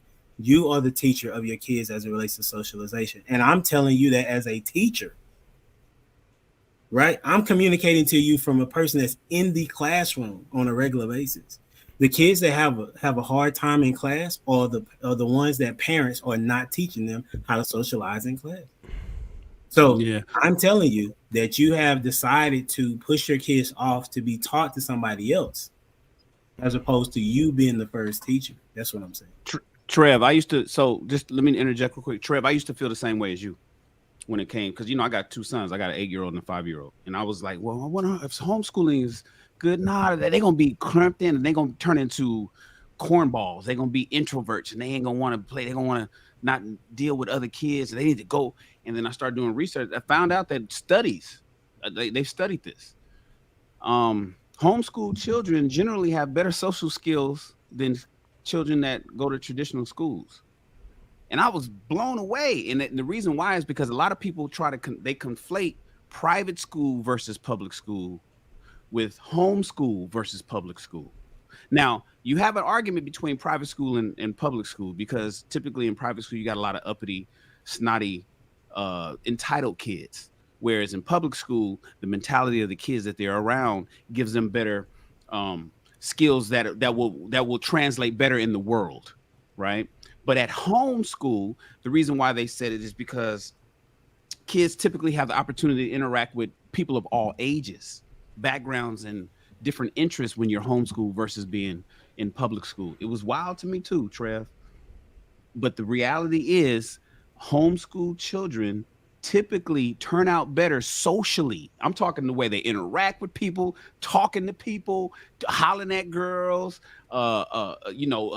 being nice to people, smiling, introducing themselves. Hey, my name is such and such, and I'm 5 years old. I'm 9 years old. And hi, what's your name? That whole social stuff turns out to be better when they're homeschooled than when they're at school, because at school, they're going to be indoctrinated in the hive mentality, where if they get around the wrong motherfuckers, they're not introducing themselves. They're not doing anything that's going to be wide gamut of the things that'll work out for them socially as an adult. Whereas when they're with adults, they realize, oh, I should speak to Mr. I should say hello. I should call them sir and Mr. and have manners and be able to talk to them with some respect. Whereas when I'm with them niggas on the yard, I don't necessarily do that. So that's just what it blew my mind too. I learned it 5 years ago, or 8 years ago. But I hear what you're saying, but I think what Humble Dad is trying to get people to understand, and him being in the public, and my father was with LA Unified School District for 44 years. So I had all of that. Remember I told you guys last week I was liberal arts was my first major. I was going to be a teacher. So I learned this kind of stuff, and I was like, damn, that's crazy. I would have thought that it would have been better to send the kids to public school so they can learn how to deal with people. And that's actually not the case. It's just the opposite. It just feels like that makes sense, but it doesn't. So, well, not all right. There's a couple. If you're in a disagreement with what's going on with the curricula that's going on in the schools now, that is the number one reason why you probably won't start homeschooling your kid. I'm encouraging my daughter to homeschool my granddaughter because of what's going on. You don't want them to be inclusive and learn sex ed in 4th grade. Yeah, and if you're not ready, that is scary. So if you are going to send your kid to school, make sure you're overly involved. You're part of the PTA. Make sure you're at the board meetings. It's open to the public. Make sure you are overly involved and know what's going on. Make sure you're paying attention to the paperwork that they send home, because if you don't sign it, they're assuming that you're okay. You need to sign these paperwork and read what you're signing to let them know you're not willing to have your kids learn certain things or be involved in certain things or taking pictures or posting them in certain things, because they will automatically do it if you don't read what you sign and then sign the proper documentation to opt your kids out of certain things. Yeah, and I think that's where you do it. So you have to also be very involved, right? So they need that foundation. Most of what you learn is absolutely going to come from your parents, right? I'm always going to choose a social setting. And where do you even stop? So would you say that people shouldn't go to institutions, colleges? Like where is it that you or should they do that from home as well? Oh yeah. In my Who you opinion, asking? I let them. Once they get to high school, I think they're established enough that they could probably start going to the public schools, high school. But the elementary age and middle school ages, I would recommend homeschooling. In my opinion. Yeah, for sure. Speaking as like I said, I mean, I'm also a professor, right? So like, the only reason why you should be going to college is one, to network is one. Also to if it's a profession that requires you to have a degree. All right. So as you all know, most people that go to college and get a degree don't even operate in that degree. So it's almost a waste, as opposed to what I teach my students. I say, listen, you're not probably going to do well in college, or you're probably not going to need to go to college. You need to pick up something like a skill set, a trade, right? Because that's going to be more beneficial to you as well. And what's being learned in some colleges is a lot of things that we talk about on these platforms that we don't even like or desire for our kids to have. So I'm saying you need, if you're able to homeschool your kid, you need to do the research and see that it's better for them to do that. I'll give you another point, and I'll wrap it up like here. Okay.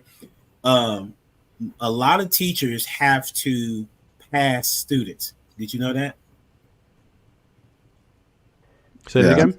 I mean, I could believe it. Teachers have to pass students. No child left behind. Remember? No child left behind. I know about that. Okay. Oh yeah, I know about that. If your kid brings home a 75, they probably failed that class. Actually, if your kid brings home a 85, they may have somewhat of an understanding of the information. On their state exam, they have to make, here in Texas for sure, to pass the state exam in math, they have to make like a 30.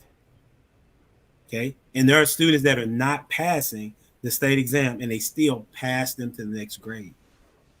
So so even with me giving you that information, parents don't know that, right? So even in whatever state you're living in, because people typically operate based on how Texas works, that wherever you are, they are not making a 70 on their state exam. That's not the goal. The goal is far lesser than that, and they're still moving them on. In 2020, everybody was passed to the next grade. All right, we gotta transition. We gotta transition. I know we talk. Go ahead, Trev. Last point.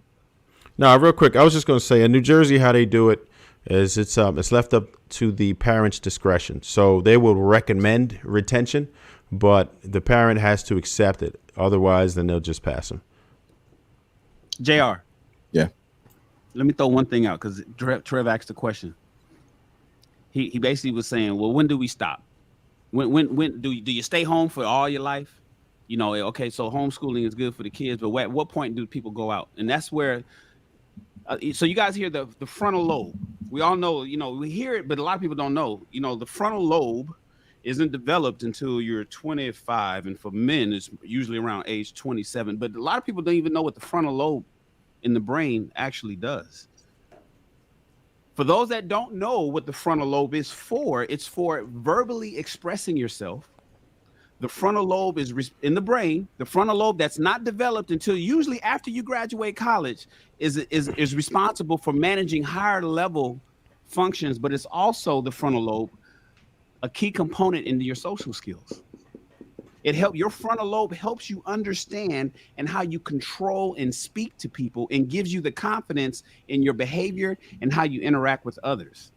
A lot of your executive cognitive skills come from your frontal lobe. That's why I used to call it, when do you wake up? And I remember I woke up at around age 27. After I had started my business, it was around 1999. I had woke up and it was at that point that I felt like I realized I was actually here. It was a weird feeling. And that's when I ran off and bought me a car and did a really great deal with the government in Ghana.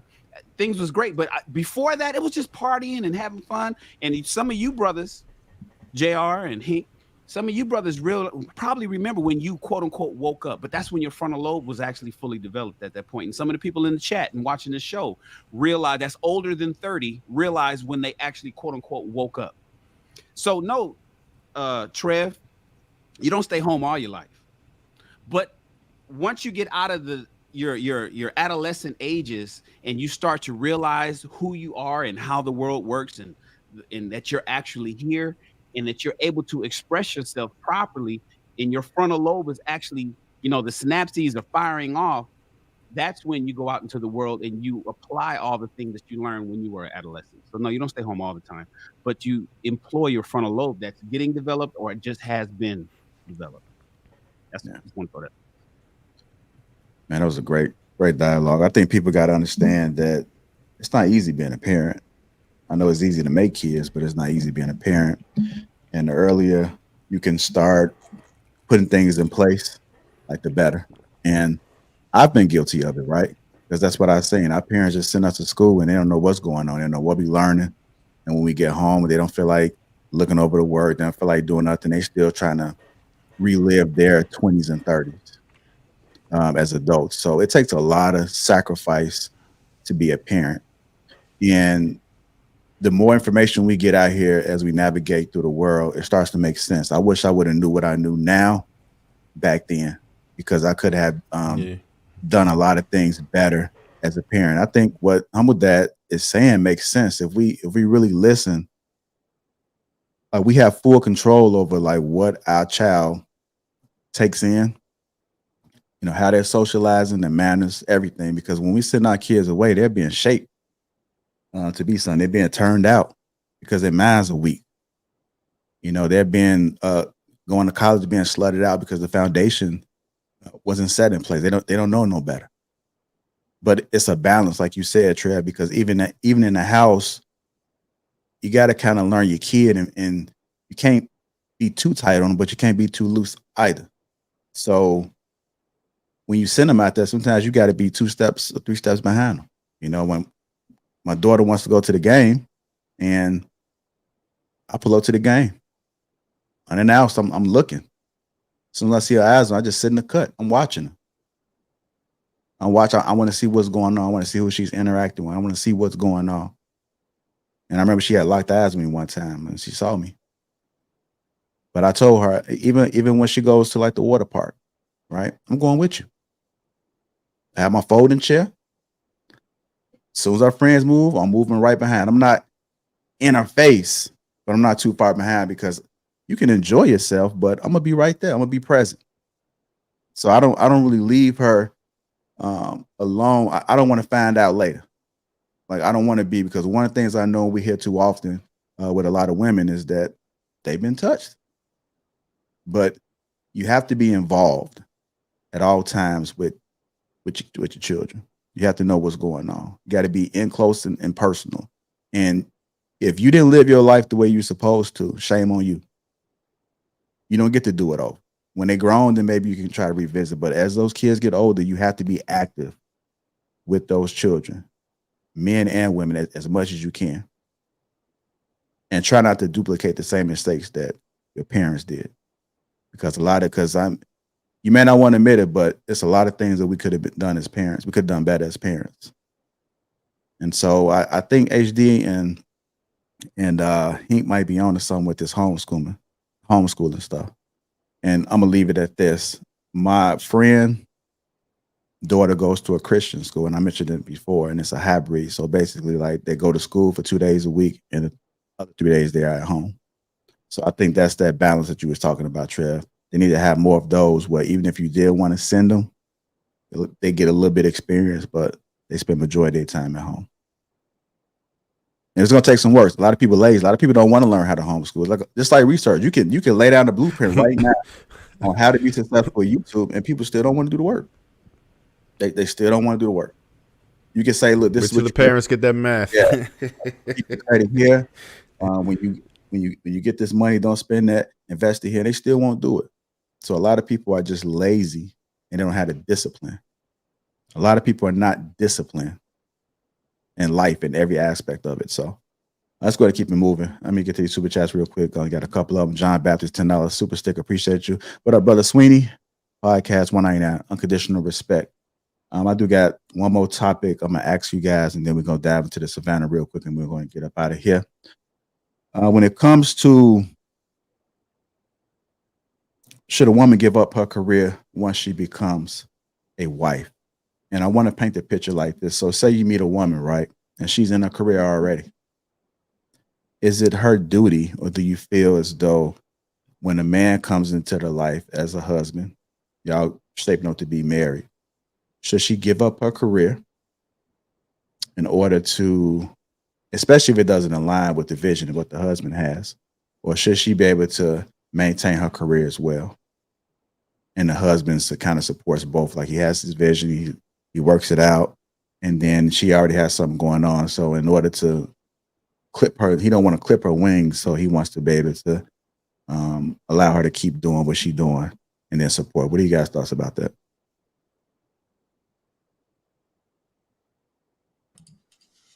So oh, go ahead. Go ahead, Marcus. We ain't heard from you all night.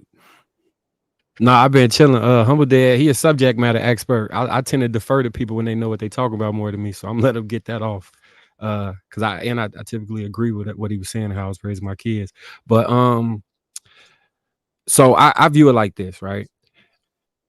As somebody that sees a vision for my family and want to delegate things in the right direction. It's not about my ego, and it's not about what's specifically best for me. My decision for what's best for me is ultimately what's best for the family. If she in a position where, let's say she a lawyer, say I married a lawyer that was making $300-400K a year, and I'm not in a position to make $300-400K a year, I'm not gonna clip her wings. As long as we can figure out how that works beneficially for our family, I'll support that. I mean, I'd be remiss to say I haven't heard of people saying that they have to make sure they make more than their wife and all those other things. But to be honest, I don't think respect derives from income. I think those things are separate when you truly have respect. So yeah, I wouldn't force her to quit her career unless it made more sense for her to quit the career. And in that case, then yeah. Okay. Go ahead, Trev. Yeah, I think it's always important to establish these types of ideas before you tie the knot, because as long as you're on the same page, it's not going to be a problem, right? So I could see it, as long as whoever your partner is, they are helping you, right? So that can be an advantage as well, as long as she is contributing, right? So if she decides that she wants to work along with you, then you know what? I still have my needs and what it is that I want. So your additional income could actually be able to get us maybe a housekeeper, or, that come by once a week, something to kind of help out with the load, right? Forget the babysitting stuff, because children, you're going to have to watch. Somebody has to watch, and it's going to be us. Like, so I'm not really with throwing kids in just anybody's hands, but as far as stuff around the house, different things that you wouldn't have to do that could actually help our situation, right? You might be able to vacation more. It all depends on what your priorities are, right? Because I feel like the man is supposed to set the tone, and the female should follow it, right? If the man prefers for his female to work, then it is what it is. If he can provide a lifestyle where she doesn't have to, then cool. But as long as you establish it beforehand and it works for both of you, then that's good. But you can't not communicate these things. You have to be on the same page with these things. Like this is conversations that I made sure I had. You need to discuss credit. You need to discuss finances. You need to discuss everything, hygiene, all this. Like if you're going to go ahead and say, I'm not going to work no more, that's got to be the part of the plan. You can't pop up on me and be like, you know what? Yeah, I want to work. And I'm not going to do that. If you're a career driven woman and that doesn't work for me, then you can't be my woman. It is what it is. But if that's what you want to do, we'll talk about it, how we can work this out, like how this can work for both of us. And as long as you're a willing participant, you're on my program, we're on the same page, I'm not going to have a problem with it. I never tell women what to do, right? That's just me personally. You don't tell women what to do. What you do is you see if that woman is for you, because the one thing you have to know about women is don't expect things to get better. Like if a woman has a bad attitude, she's not going to change it. If she don't like you like that, she's not going to learn to love you. If she doesn't respect you, she never will. You can't get respect from a woman who doesn't respect you. It doesn't happen like that. You don't grow on her. She's always going to have a disdain for you. So just establish it early. I'll leave it there. It's I'm just gonna say this real quick. I think the upbringing. I won't say the upbringing. I think it has to be like society. I think society shapes a lot of people's minds because it's like black and white, right? I've talked to women that would say once they get married, it's no longer about me. It's whatever my husband wants. I will ask my husband what it is that he would like for me to do. And I give my life to my marriage, my husband. And then on the other side, you hear somebody say, well, you're being controlling. You're keeping me in a box. You're not allowing me to be myself. Do you guys feel that some women purpose may not necessarily be solely on catering to her husband? But do you think that's like that mindset is shaped by society, or do you really think deep down when you look at like what your purpose is in life, that purpose is for them to do X, Y, and Z along with being that's society taught them that they are. That's society all day long. Go ahead. If she like those two examples of what you just described, I think is the difference between a woman you should marry and a woman you should not, right? If she'll put herself in a position where no matter what you're saying as the man, she's going against it, then you absolutely probably should let her just be a free agent and be independent and live her best life by herself. Because I always talk about hitting that fork in the road. That fork in the road determines longevity in a marriage, your kids having both parents, the success of everything that y'all have moving forward.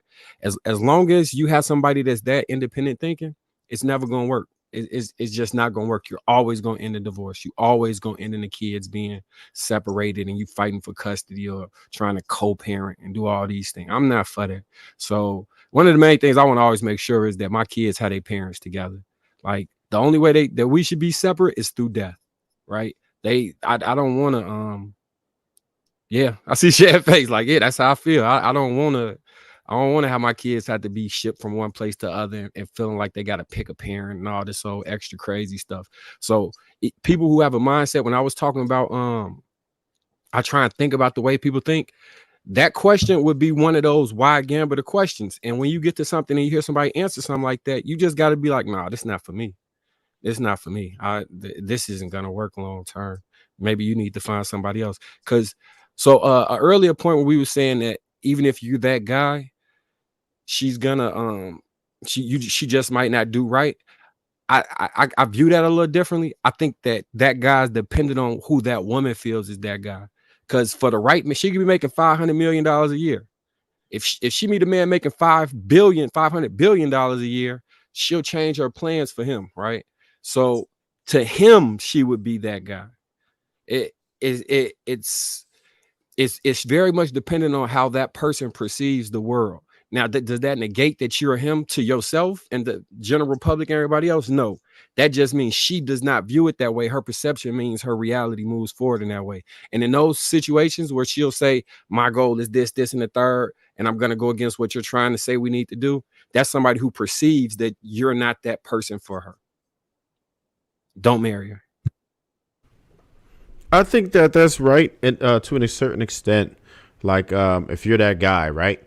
But I think that there's a necessary component. She has to have that mindset, right? There are just some women who are so narcissistic, there's nothing you can do with her. She is self-centered. She doesn't care. She runs into Richmond all the time. Like a lot of these beautiful modern day women who suck really bad, like they don't care who you are. They don't care what you've accomplished.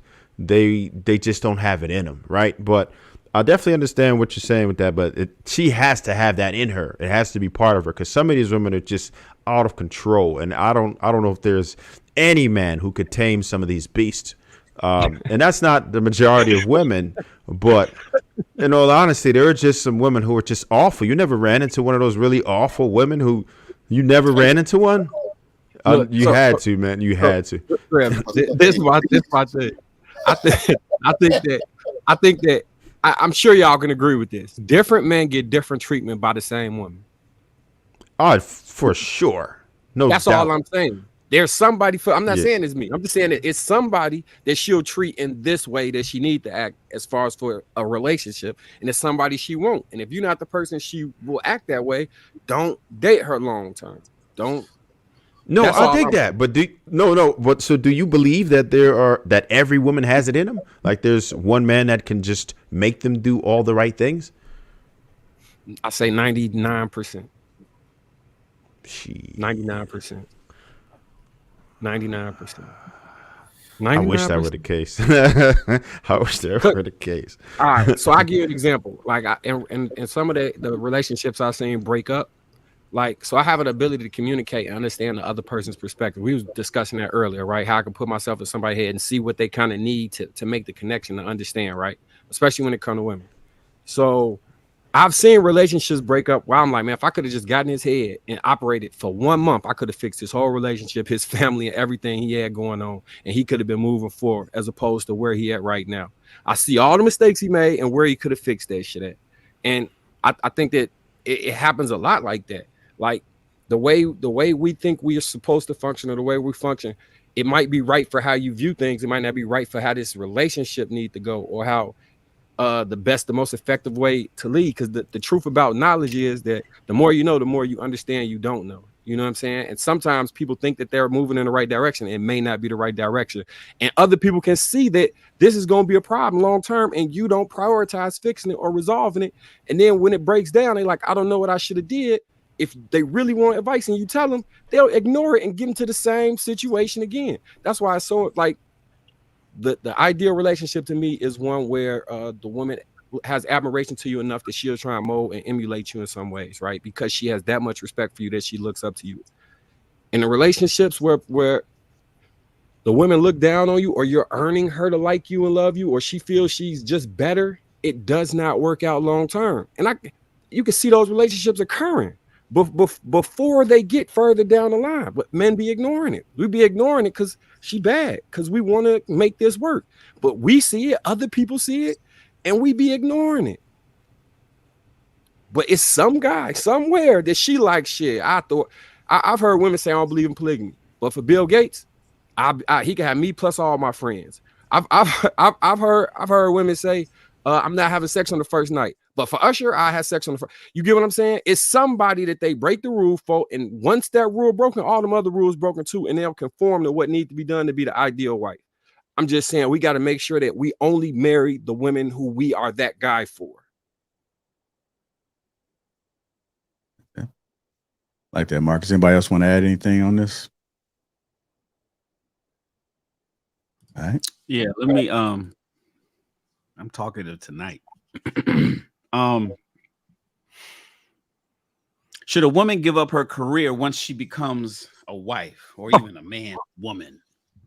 You know, it's interesting. We were talking earlier and I wanted to touch, but JR, we needed to move on.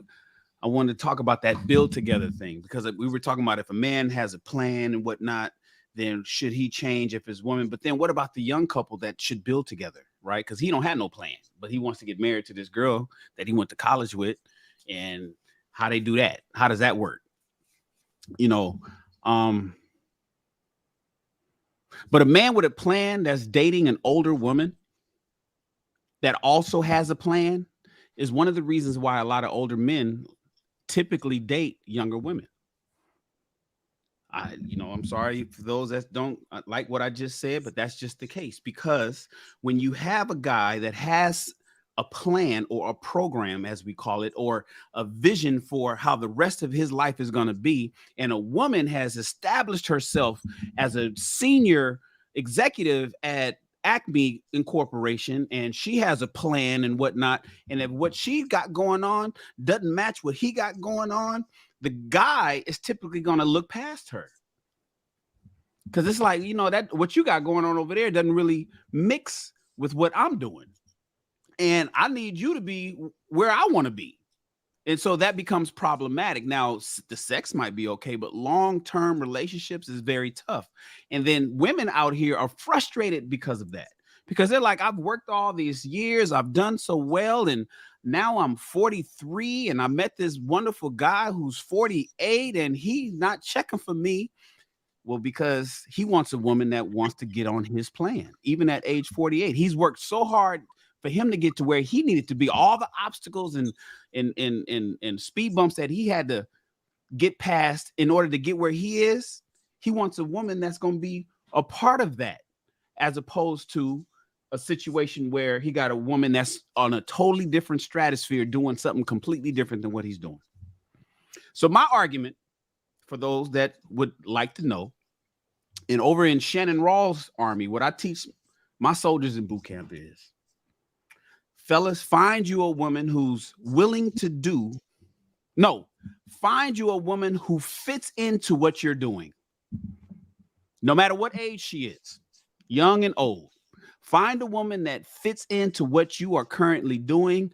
Otherwise, you will have issues down the line when you both have different visions to what you want to do long term. Me, Shannon, I must date a woman who's into what I'm into. If I meet somebody, I'm 51 years old right now and I'm single. And if I meet a 45-year-old woman who has the aspirations, or a 30-year-old, 35-year-old woman who has aspirations to open a daycare, that probably won't work for me. I'm a film producer. I am a film producer. I'm a content creator, and I'm a fashion designer. I have a studio and employees. I got a whole operation that just works like a charm every day and is chugging along. And I got slots and positions and things that need to get done. And if you want to open a daycare and you want to open up multiple daycares, and because that's your passion, we could probably have sex. But I can't see a daycare fitting into what I got going on over here. It just doesn't fit into my program, my vision. Now, but her daycare can make so much money and it can do all of this. I'm not into a whole bunch of hustles and having no, that's not what I'm into. I need to date a woman that's into what I'm into, so that she can. This is where we talk about malleable, having a woman that's malleable. It's like, listen, this is what I want you to do. And the Bible speaks to this. You want to mold your woman. Like, this is what we got going on. This is what I'm doing. And this is how you can make things better because of your presence. But if you are traveling somewhere and ain't got nothing to do with why I need to travel, or and we just button heads, it's not going to work long term. And that's why I tell men to find a woman who fits into what you got going on if you're looking for long-term success with her. Otherwise, it probably won't. And to be honest with you, it's panning out that it doesn't work well like that. And we were sold that, the Huxtables, the father is a doctor and the mom is a lawyer, and they come home and they raise the kid. That we tried that. This shit didn't work out well. It doesn't work out well. And people wonder, why do these entertainers date other entertainers? There's so many women out here. Why is Drake and Chris Brown and all these people after all these other singers, and why are they fucking with them? There's so many women, because it's important that people understand mentally where somebody is in their career so they can have something to talk to during pillow talk at night. And oftentimes these entertainers can't relate to the regular people, and the regular people can't relate to the entertainer. That's the same thing for you and me. It's important that whoever you fuck with, guys, fellas, that she can relate to where you are and can help you get to where you want to be. And if she's on she's on a completely different train going a completely different direction, it ain't gonna work long term. All right. Like that, Shannon. Break it down. John the Baptist says, if your future wife career is more important than your vision, she is not your wife. Let's go ahead and get into this, Savannah. You guys seen the thumbnail. Why is Savannah James the trophy wife? I got a couple clips I'm going to play. As the ESPYs honor LeBron for breaking the NBA's all-time scoring record, I decided I wanted to tell you what I think. I think LeBron James is the baddest Mom.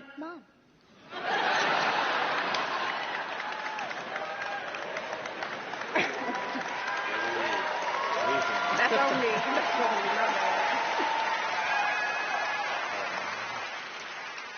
think LeBron James is the baddest to ever set foot on a basketball court. Nobody works harder, nobody cares more, and nobody has done more for the game of basketball than LeBron James. Right. But Bron puts the time in. Same thing with Tom. Tom Yeah. put the time in. Right. And you heard him say, I heard Bron talking the other day. He said, yeah, I get a lot of credit and, I've done a lot. He said, but the person that sacrificed the most is my wife. She has the toughest job. Remember I said that when we forgot what show that was? Yeah. I know. I see. I'm glad. I'm glad that you said that. You see, because that right there is where we trying to get you, huh? What? We trying to get you to find that significant other, so you can go down that same path of righteousness and having that guidance that you don't understand. You think you on the right path, but you'll never Ocho. be on that. What? Ocho. But the difference is you have to understand. Savannah's been in LeBron's life since she was 15. But this is the thing. This is what you don't understand. That wasn't God's plan for you. God wanted you to find your Savannah on the back end. He wants you to find your Savannah on the back end. But you have to be, you see what Savannah says, look, I'm okay with being in the back. I wanted to be a wife and raise the kids. Go get that. I got you. Yeah. I'm holding it down over here. Ocho, you don't see Savannah trying to be in the front. Right. You don't see Savannah. She ain't on IG like that. Yeah. She ain't out there talking about, I'm on a private plane, I'm on an island, and to each their own, to whomever doing that. Right. But I'm saying she is content with letting LeBron be out in the front, doing what he needs to do. She said, baby, I got the kids. Yeah. I got Bronny, I got Bryce, I got Zuri. You handle that. I got that. Why is LeBron James' wife, Savannah James, idolized by so many men as the trophy wife? I'm going to go ahead and go to you, Trev. What are your thoughts about it, man? I want to start off by saying that I don't think that she's doing any more than your average awesome wife, right? Your support system. She has to be more careful and more conscious of what she puts out there in the world. But as far as duties are concerned, I'm sure there's plenty of things that she doesn't have to do because she's with LeBron James. There are certain ways that you have to conduct yourself, which is a lot more difficult. But as far as working, I don't think she really has to clean up like that or cook like that. LeBron used a bunch of chefs and everything else. So a lot of that is easier. But to her credit, why she gets the credit that I do believe that she deserves is because with that much that she has to deal with being in the limelight and not ever being tempted to jump into it. Like Aisha Curry's terrible to me. That's another perfect example, right? When you see her lusting after a dude who's gonna come out with his shirt off, like she took her little wedding ring off, and I'm like, damn, Savannah never would have did that, right? Or you watch other people's wives who are going out there with half dresses on, and you know what I mean.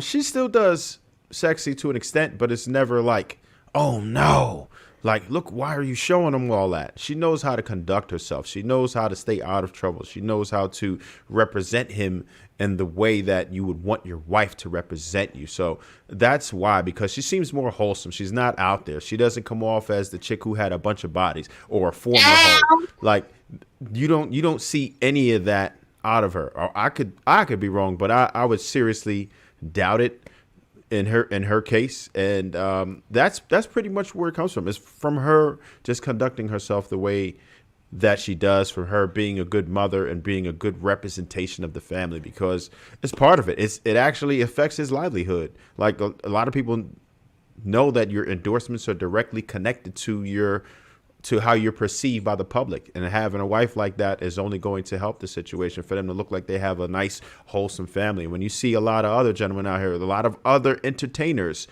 for who they pick as wives, they're horrible. And for him to have chose her at such a young age and be able to maintain it, they put in a lot of work, and they should both be commended for that, because for them to last as long as they did, you don't see either one of them having any scandals ever. You don't hear about any affairs. I mean, there's never been anybody who's ever came. Of course, they're going to talk about celebrities no matter what, but nobody's ever came out with anything that was any type of solid proof to say, look, this is what these people are doing. So I could understand why people. I'm not really big on idolizing, but she should be commended and she should be respected for what it is that she does and what she represents. When you're looking at all these other entertainers and what type of women that they end up with, she's way above what they're doing. Go ahead, brother Hank. I disagree with Trev about saying she's not doing anything different from any other. What? And the reason why, because the expectations that's been put on her is way more higher than the average anybody. You know, she has 3 kids, 2 boys who are participating in extracurricular activity, both participate in basketball. And so she has to make sure that she's able to not only be there for her husband, but to be there for her 2 sons and still maintain that, I'm sure, a good and a good close relationship with her daughter. That's a lot. That is a lot. You know, dealing with a son that plays AAU ball like my son did, and I just had 1 child doing it. I couldn't imagine having 2 different, sons doing that. And granted, they play on the same team, but still, one's in college now, and you still have to maintain some type of relationship with him and make sure you're still involved with him so he don't feel like he's being left out. Just because he's off in college doesn't mean he's not still a child and still not need the attention that he needs. You know what I'm saying? So still maintain that, still maintaining the relationship with her daughter, and as obvious showing her daughter how to be a lady. The young lady, the daughter seems like she's carrying herself like a young lady, and especially with all the temptations I heard, she knows to play her role. You know what I'm saying? She's playing it well. She's not trying to put herself out front just because her husband is the most popular and one of the best players in the NBA currently as we speak. She's still not trying to take the shine off of him because she realized, I know when my bread is butter, so I'm going to continue to maintain this back seat and let the money keep flowing in and let him handle things because he's handled it all the way in a professional manner, and she just plays a secondary role. So with that being said, and her doing that, man, she's above average, way above average, and she's above a lot of them other basketball players, just like you said, Aisha Curry. You gave that example. I think it's a great example. She hated and gets jealous of her man, seeing that he gets all the shine and all the spotlight to the point she wants to get some of that. Why does he have to get all that? Why can't I be noticed or get that type of attention? And I'm sure there's other wives out there probably feeling the same way as Aisha Curry's wife. I'm sure they are. They may not be saying it, but I'm sure they probably feeling that way. And I'm sure some of them was moving that way. I don't know if you remember your boy, Christian, used to play for the Sacramento Kings. His wife was on that, I think, Basketball Wives at one time. Damn, I can't think of the player's name, man. But she was one of those type women who feel like she needed. I don't know if y'all remember, she got into a damn altercation with one of the players on the court over her husband and how they was talking and getting into a altercation on the basketball court. So you know, with her have to hear all these, not only just positive things said about LeBron, but there's some negative things being said about LeBron. Yet you don't see her jumping in. You don't see her getting in yeah, Doug Christian. Thank you, sir. You don't see her getting on social media, defending her husband and doing all of that crazy stuff. You're not seeing that. You're not seeing that at all. Having burner accounts and just make it up, and trying to get back at people. You're not seeing stuff like that. So, kudos to her. Kudos to her, because you talking about one of the most criticized player in the NBA history, and she's able to maintain her cool, maintain her respectability, and still be a lady. So shout out to her. Hank, the only thing I wanted to say is, aside from the one thing I mentioned, which is being conscious of the public eye, right, and behaving in a certain manner, what would you say specifically that she does that would be more difficult than you would expect your wife to do, or just the average wife in general? What about her life is more difficult aside from, her being conscious of being in the public eye? Well, the one being thrust into that limelight and have to deal with all that money. You don't see her out there frivolously spending or doing crazy stuff or just doing stupid. You don't hear about her having some type of alcohol addiction or drug addiction or anything like it. Like you just said, not all those scandals. Even when they're speaking negatively about her husband, you don't see her involving herself in those type of things. You don't see her, press release talking about, I think y'all need to leave my husband alone, stop talking. You're not seeing that. You're not seeing her getting on the news or the social media or doing those things. She sits back and just, Brian, I know you can handle these things. Do what you got. You got a PR team. Do all those. So I got that. To handle those type of situations where they coming at you, from all angles. It still boils down to the same thing though, and that's what I'm saying. Like, what else? Because I understand that, and she should be commended for that, right? But that's a mindset, okay? They might have discussed it. Listen, this was what it's going to be, a conversation where you both listen to each other and understand. Hey, listen, this is how we're going to behave. Well, listen, I'm going to lead this. Just fall back, stay out of it, right? If I was to tell my wife, listen, this is how you do it.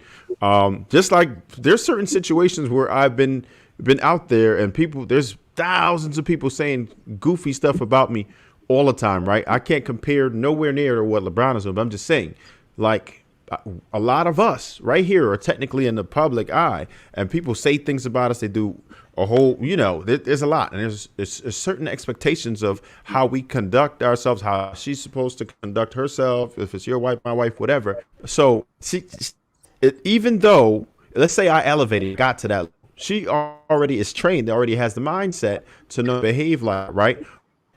So what up is, again, out of that one thing, what is that? You contradicting yourself, Trev. But 1 hour ago, 1 hour ago, you just told Marcus that you can't. Marcus was like, well, you can get a woman to get, and you were like, nah, women, you can't control it. I was with you when you said that. You were saying, okay, wait, but when did that? Yeah, I did say that.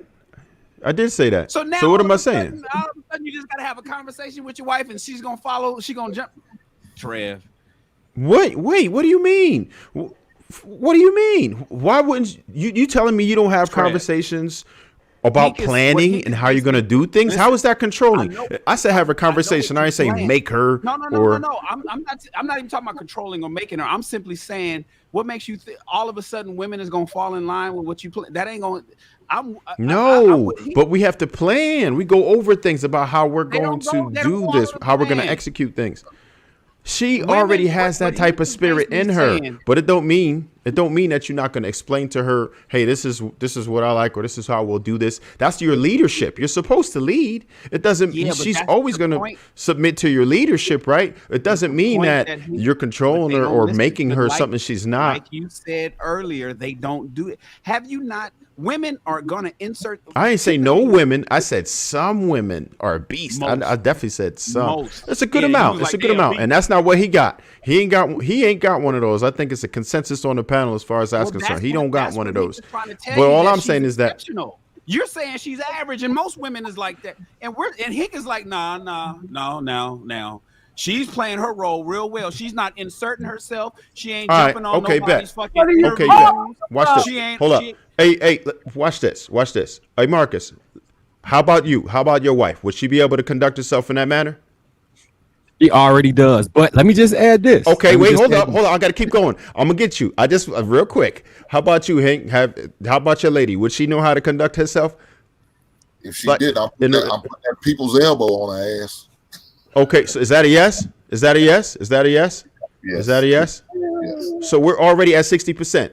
JR, how about you? Does your wife know how to conduct herself or stay out the way and not get into wild situations or put you out there? I'm not married. Okay. Well, your significant other? You got a significant other? Well, I'm single. Oh, damn. I ain't trying to put you on. Well, all right. Don't ask me. All right. Okay, Shannon, go ahead. The answer is Keek and Marcus don't know until it happens. They think, most men think they know they woman is going to be in line. How many times have you guys watched a YouTube video or an Instagram video and it's a police situation and women just get involved somehow? Women just be all in the motherfucker, be yapping and making the matters worse. In the video, it could be two men, it could be a cop talking to a guy, and what you going? This woman come out the restaurant hollering and shit, and he's like, "Baby, step back." A lot of times, guys think that they got a woman under control until that emotional side of her kicks in, and he can't control her. Hey, but we don't know that. But we don't know that because the same thing potentially could happen to Savannah. It didn't, right? She's not until she is. It didn't happen, but it still could happen. He could think he got her under control, just the same, and then she do it, right? Just like Marcus has been with his wife for however long, and he knows who he got, right? He knows how she's gonna conduct. So me too. I know, right? Just like LeBron knows, right? And she isn't until she is, and that's the point I'm making. Go ahead, Marcus. I just want to add this in. I'm not saying this is the reason, but I spent a week with LeBron as his roommate, right? And the same things that I think in regards to relationship, I told him in 1999. We had no phones, no TV for a straight week. We talked about our girlfriends at the time, what we want to do in life, and all that stuff. He even the shoe he got that first came out called the Chosen One. This is a true story. Yeah, I got the gold medal downstairs from the Olympics. Like I gave him because he was 15. He was 15 years old at the time. I gave him a whole lot of game, because I was advanced. I had a lot of older men around me, and I was a Mac watcher, like the movie The Mac. So I thought I was him, Max Julian back then. I gave him so much information. So I'm not saying that's why, but I'm saying a lot of this stuff is kind of like. We got the same setup without all the money because he understands some core concepts. But I could be wrong. He could have forgot all of that stuff and forgot I gave him that name to that shoe. And when I seen him in LA, he showed me love like he remembered. LeBron is who he is and got the wife because of you, Marcus. Because of you, me. the reason for his and he need to cut that shit. I'm dead ass though. This is a real story, Shan. Like they tried to bully him. I stuck up for the man. Ended up getting into it with somebody behind him. It was a whole thing. Me, him, and the boy Sean Dockery that went to Duke. He got yeah. Ask Sean, he'll tell you. You might be mad at me right now, but he'll tell you. So what make her special, as I think, is him. It's the ideology he put in. Because when this is back to what I was saying about somebody molded to you. When they understand that you have a mission, a goal, or a dream, or a vision, and they want to be a part of that, they find a way to fit in. And part of that is accepting the way that you think about how you would like to move forward. She's an example of that. And then she becomes your biggest cheerleader because she sees the results, because your competence creates her confidence in you. And it just keeps moving forward. And I know somebody was laughing at me using the word cyclical, but it's cyclical. The more confident you are, the more confidence she has in you. And the stronger that bond gets. And it works in a specific way when she can look up to you and say, that's my man, and be proud to say that. And anybody who, for whatever level, your woman can look up to you and say, that's my man, and be proud of that, you're going to have that same exact relationship. I don't think it requires a lot of money. I don't think it requires fame. I think it just requires you to be that person in her eyes. And everything else can go right from there. That's why I say 99% of women. That's it. JR. Go ahead. Why is LeBron James' wife, Savannah James, idolized by so many men as the trophy wife? Fellas, your woman that you select to spend the rest of your life with is a representation of you, not the other way around. She's a representation of you. Just like you picked that outfit, just like you picked that car that's in the driveway, you picked her. And the reason why Savannah is looked at as a trophy wife is because she makes him look good. Full stop. Savannah James makes LeBron James look good. Men want status. Men want respect. Men want respect amongst their peers. And his woman that he selected at such a young age makes him look good 20 years later. She is not in competition with that man.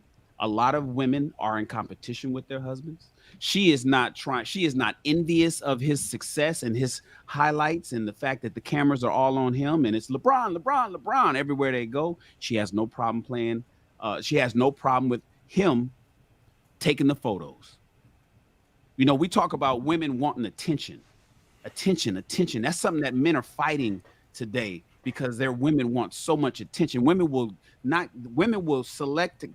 elect to keep their Instagram as opposed to having a good man. I'm not getting rid of my Instagram.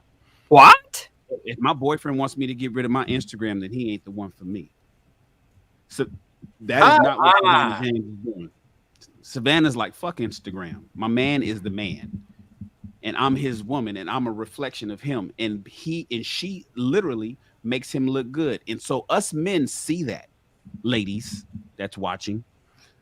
Us men see that his woman is giving him the status amongst the world and his peers that most men want.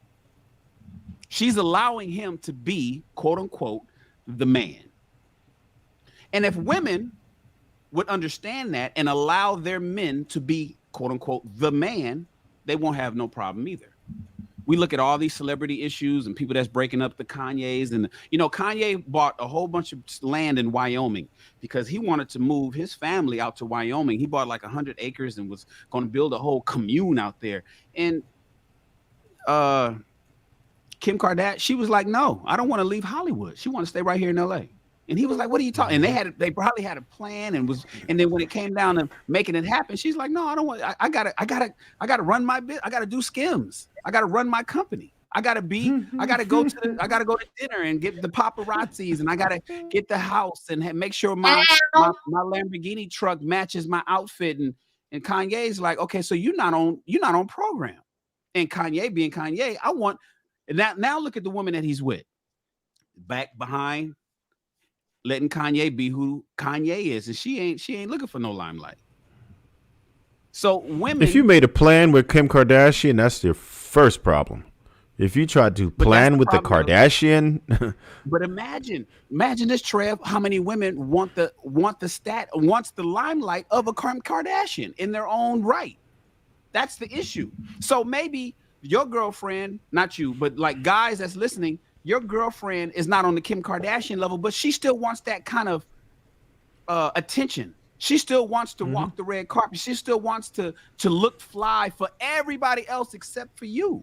Whereas Savannah, it looks like everything that she does for her man. And all the attention that comes into that family goes to him, and she's okay with that. So she makes him look good, and us men see that, and we like that in a woman. And that's don't get it twisted now because she gets hell of attention, right? She gets hell of attention. She gets enough. She's more known than all of us put together, man. She getting attention, man. Like she is. It's not to the level of LeBron, but she gets the respect. She gets the attention. She gets the money, the fame, the anything that she wants, she got. You know what I mean? It's not to the extent of LeBron, but her level of stardom is way more than most humans will ever have an opportunity to get. Let me ask you a question. Is she not? Do you think that you could have identified that their relationship was going to go that way by judging by what you know of her, just from the public opinion? Wait, are you asking me? Mm-hmm. What? So, okay, ask the question again. All right. Based off what you know about her, just from the public sphere and the way she behaved, the way she became famous, do you think that it was reasonable to think that their relationship would end like this? No. Why not? Because she's a black woman in America, and I think that a lot of women. No, you talking about Kim Kardashian. He talking about Kim Kardashian. He thought you was talking about Savannah. Oh yeah, no, they're gonna be together. They good. I'm talking about Kim K. Yeah. And I think, yeah, of course. That's all we knew it. Kanye knew it. He wrote a song about it. He knew it. He should have known it. How many times do you think men go for a woman that they know is a problem and ignore that shit and move forward? Right. Everybody That's does. what. You know, That's what we because have they a think they bad can fix it. Mm-hmm. Everybody thinks that they can fix a bird with a lot of men think they can fix these birds with broken wings. They think that they can therapize. I mean, you know, be a therapist to their woman and get her to change. And Trev said this earlier. It's like if you like what you're getting up front because that's who she's gonna be. And a lot of guys think that they can work things out. Oftentimes they want her to stay, you know, but that doesn't always, but any issues that she may have, they feel that they can work that out and it just doesn't happen. So I don't know why Kanye felt different about that, or what made him think that things was going to go different, or that she was going to be willing to just jump on this program. That just don't happen, especially for celebrities. It's oftentimes that doesn't happen, but you know, it is what it is. I will tell y'all later behind the scenes that will make it make some sense. Uh-oh. But what I was gonna say? Oh yeah, I think a lot of times the men be ignoring that stuff, like you said, Shan. But I do think that somebody could change. I just don't think it was him. I don't think he got enough experience with women and understand relationships to be able to even, because I know it's gonna sound like a negative word, but people manipulate reality all the time. If you had the ability to form, shape, and it's varying degrees of difficulty within dealing with people. Typically, the men who probably the most equipped to deal with that won't be dealing with her because it's just not worth the hassle, because they probably can get somebody they won't have to. But the men who usually end up with them are the least equipped to deal with it, and that's the reason they end up with them, because they can't even identify the signs to see that this just not the way it's supposed to go. It's weird how that works. It's like being rich and getting free stuff, and being poor and having to pay double. It's weird how the world works. No, I can't. So, Marcus, can you tell me what type of man, and give me an example of any man on this planet, period, right? Anybody who would have taken the 304 out of Kim K? I'll wait. Who's that guy? There's one that would. Who would have made her not want to be in the limelight anymore? Please tell me. You think that there's a man capable of taking her out of the limelight? You can't do that, man. Yeah. So it doesn't happen. What would y'all classify her as? A socialite. She's an absolute. Okay, look at Tom Brady as an Is example. she kind of with Giselle. Is she a good girl, a good woman, a whore? Like, where would you put her at on that list? No. Well, her body count is lower than most of the women in the chat right now, but you know, we're not gonna go there. No, I'm asking you, where would you put her at as far as? She is an attention. Well, what do you mean? Attention like, whore, right? Because if the way you answer this is going to answer the type of person I think she needs. So she is attention hungry. She is an attention driven. I need to be I need to get out the back of the limousine first type woman. That's what she is. That's the issue that Will is having with Jada right now. That's the issue with Tom Brady and Giselle. That's the reason why they got a divorce. Remember, Giselle was a supermodel and Tom Brady was a star quarterback. And they had a deal that after he finished football, she was supposed to go back to modeling. And then when that all happened, when it came to make that happen, he was like, no, I want to go back to football. And he broke the deal. And so as a result, that broke the marriage because she wanted to go back to the cameras in the limelight. You can't work that out. And this is Tom Brady. If Tom Brady can't get somebody to sit down and be quiet, ain't nobody going to do it. But you're saying that somebody can work that out of Kim Kardashian? Who? So Kim Kardashian and Jada Pinkett, those two specifically. So I just was watching an interview where they was talking about how she made her way through Baltimore, how she made her way through Hollywood. Kim Kardashian kind of got a similar story making her way up in Hollywood. Those women specifically need, I hate to say it, but is a pimp somewhere that could make her act right. I hate to say it. But that's the type of person she would need to conform to whatever he got going on. He a regular, just good guy. She gonna run all over him. It's got to be something that's so. It is what it is, bro. It is what it is. Somebody that is skilled enough in dealing with her and dealing with all that type of like sex working and all that. Because essentially, she a sex worker, bro. Y'all telling me she not a sex worker? Yeah, but I'm saying to take her out of the limelight. Take her out. You think a pimp?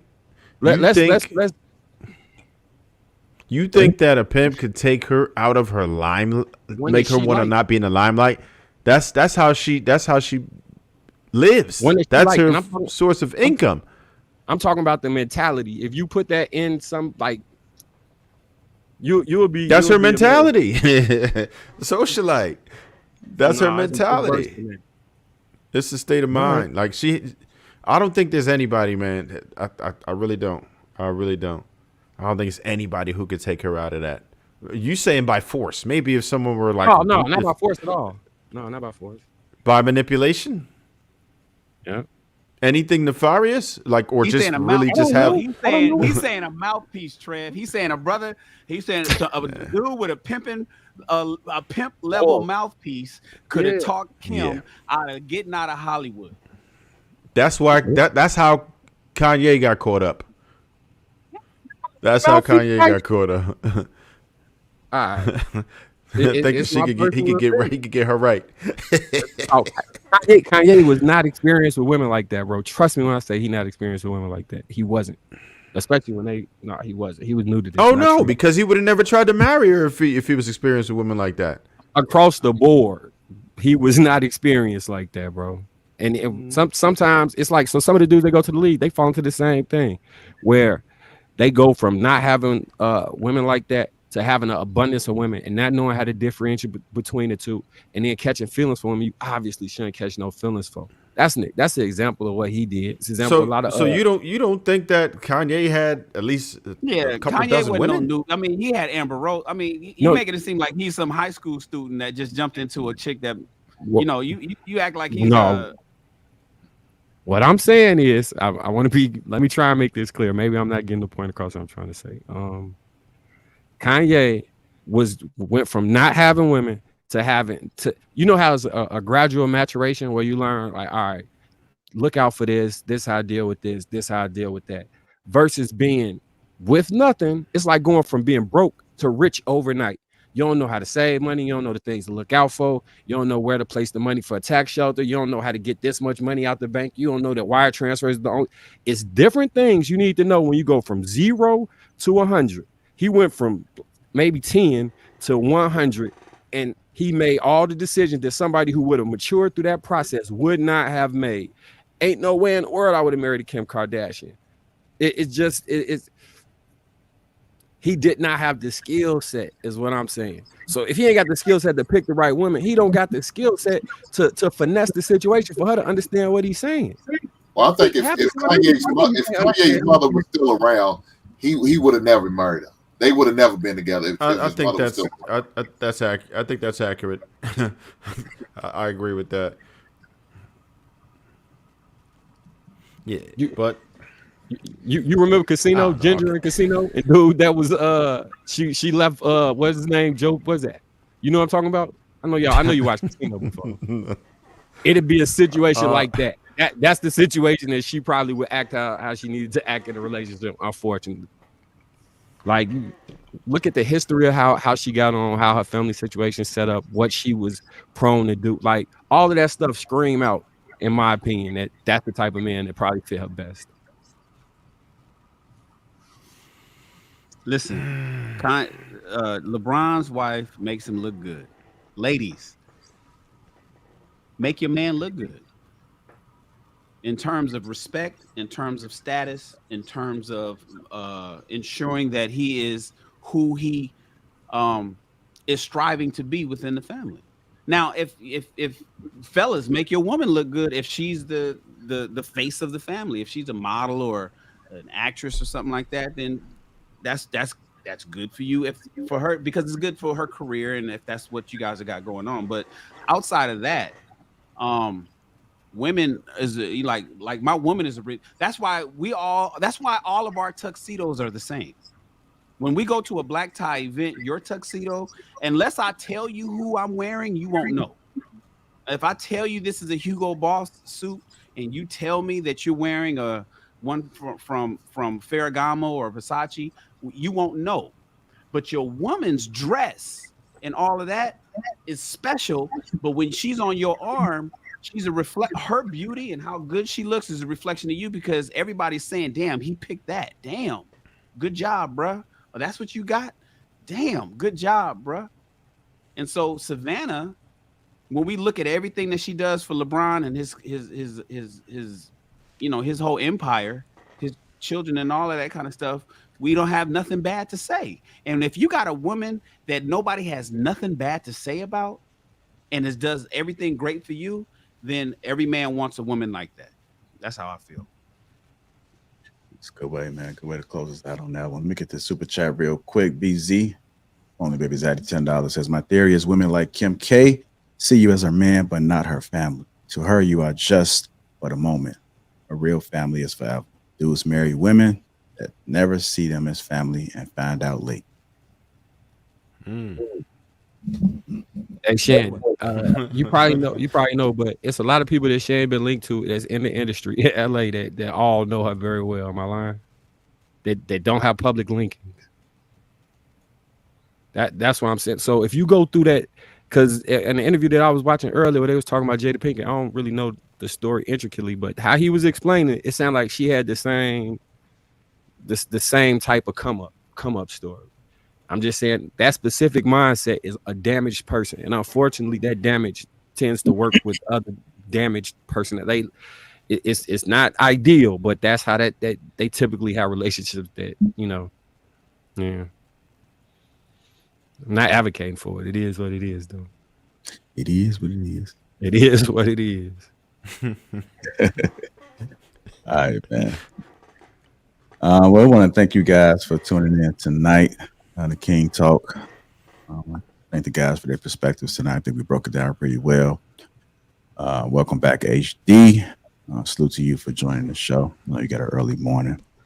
Make sure y'all follow everybody that's on the panel. Let's go ahead and support each other in our own individual successes. Let's make sure we support each other. Before we get up out of here, y'all make sure y'all click the link that's pinned to the top of the chat and go and get your beard game in order. Get your beard game in order. Definitely. Assured Men Naturals. Teamed up with Sugar Curls to give you guys a great product. I'm actually doing something a little different, man. You know, I be trying to stay crispy. I start chasing down a little bit, so I'm going to go ahead and heighten it up, man. It's been kind of growing out of control. But, yeah, I'm going to go ahead and soften it up tonight. I got a little process. So I'm going to soften it up before I go to bed tonight. Y'all make sure y'all feel that Teej as well. Uncomplicated skincare. 30% off alone, a free gift. What y'all laughing at, man? I missed some. They got a pause. Pause. You missed one. Okay. Let's go ahead and feel that Teej, man. Yeah. I don't know what I said, but I'm pretty sure y'all gonna tell me off cam. Good way, don't Marcus story. You gotta tell us. I just put in don't log off. I'm gonna tell y'all as soon as the thing goes. Okay. All right, let's go ahead and make sure we hit that like button. Also, make sure you subscribe to the channel. I want to thank you guys. Let me see what we got. What's today? Wednesday? Today Tuesday? Tuesday, tomorrow, Wednesday. Thursday, man. Thursday. We got a live show. I'm gonna run in place for the Thursday show. So I got a live show that I'm put together. I think it was Daryl, Casey, Paris, Isis, somebody else. You're not doing a Wednesday show? You're not doing a Wednesday show? No. Nah.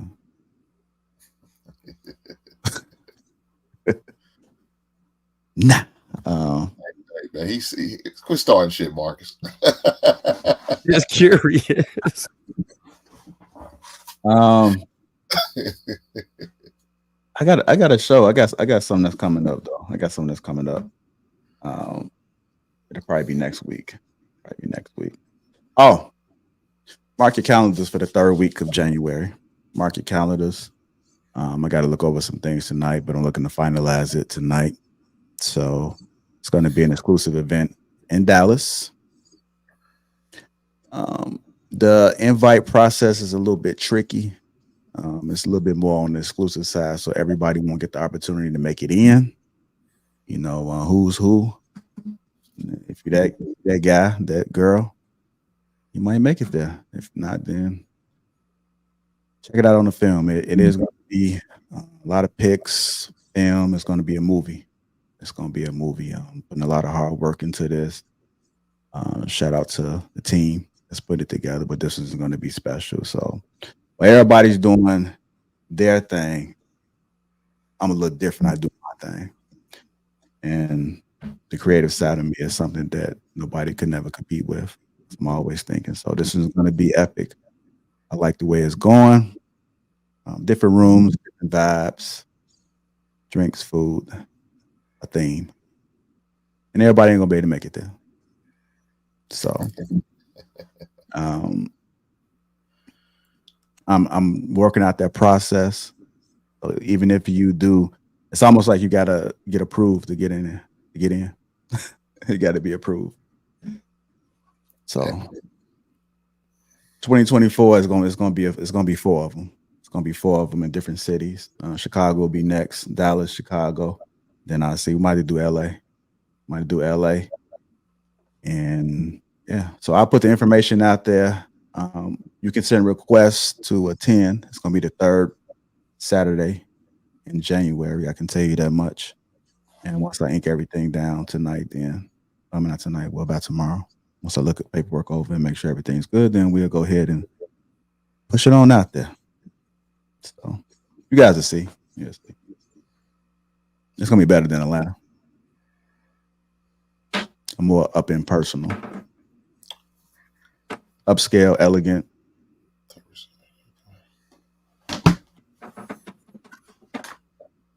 But everybody just ain't gonna make it. That's only be the difference. So, and that's how those events are going to be in 2024.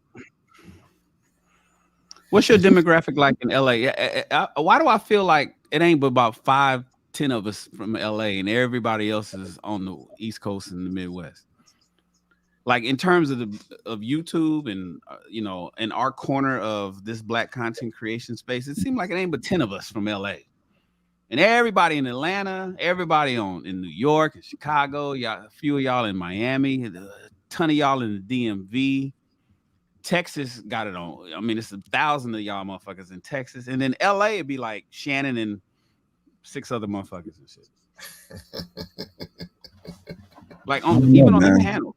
Like it's y'all panel in the chat. It's never LA. I never hear LA. Because y'all time is off, man. Y'all time is off.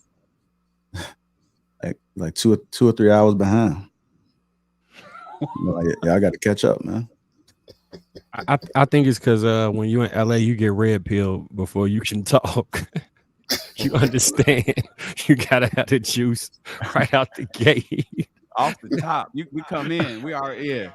Yeah. And if you ain't red pill, you're from the Bay, and that's the culture that's kind of like where I'm from. So yeah, like I was at an event because my guy Daryl was on the panel. He from LA, and the first thing he asked him, man, like you bang?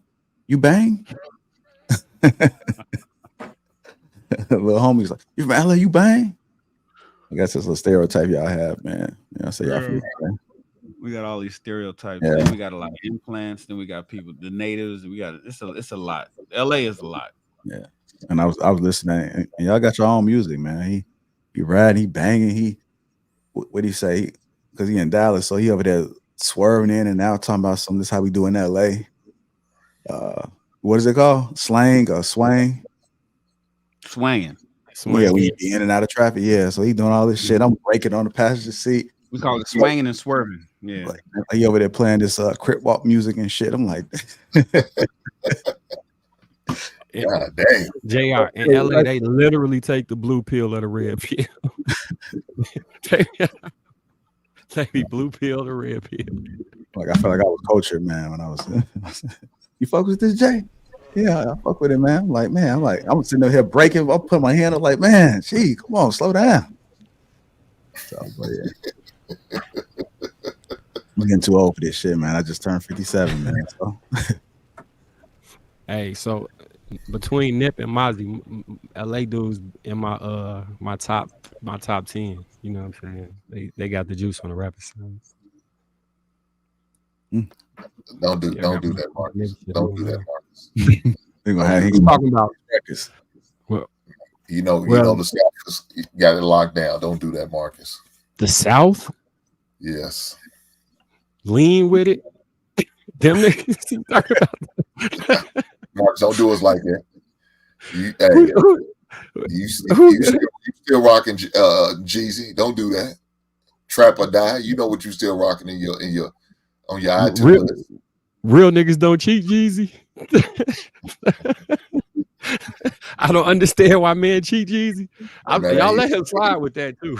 Hey, he had a moment. Don't hold it against him. Don't hold it against him. All right, we're gonna go ahead and end it out so we can go ahead and hear what Marcus is gonna say, man. Motivation 101 the classic. I can't take it. Hit that like button, family. We appreciate y'all.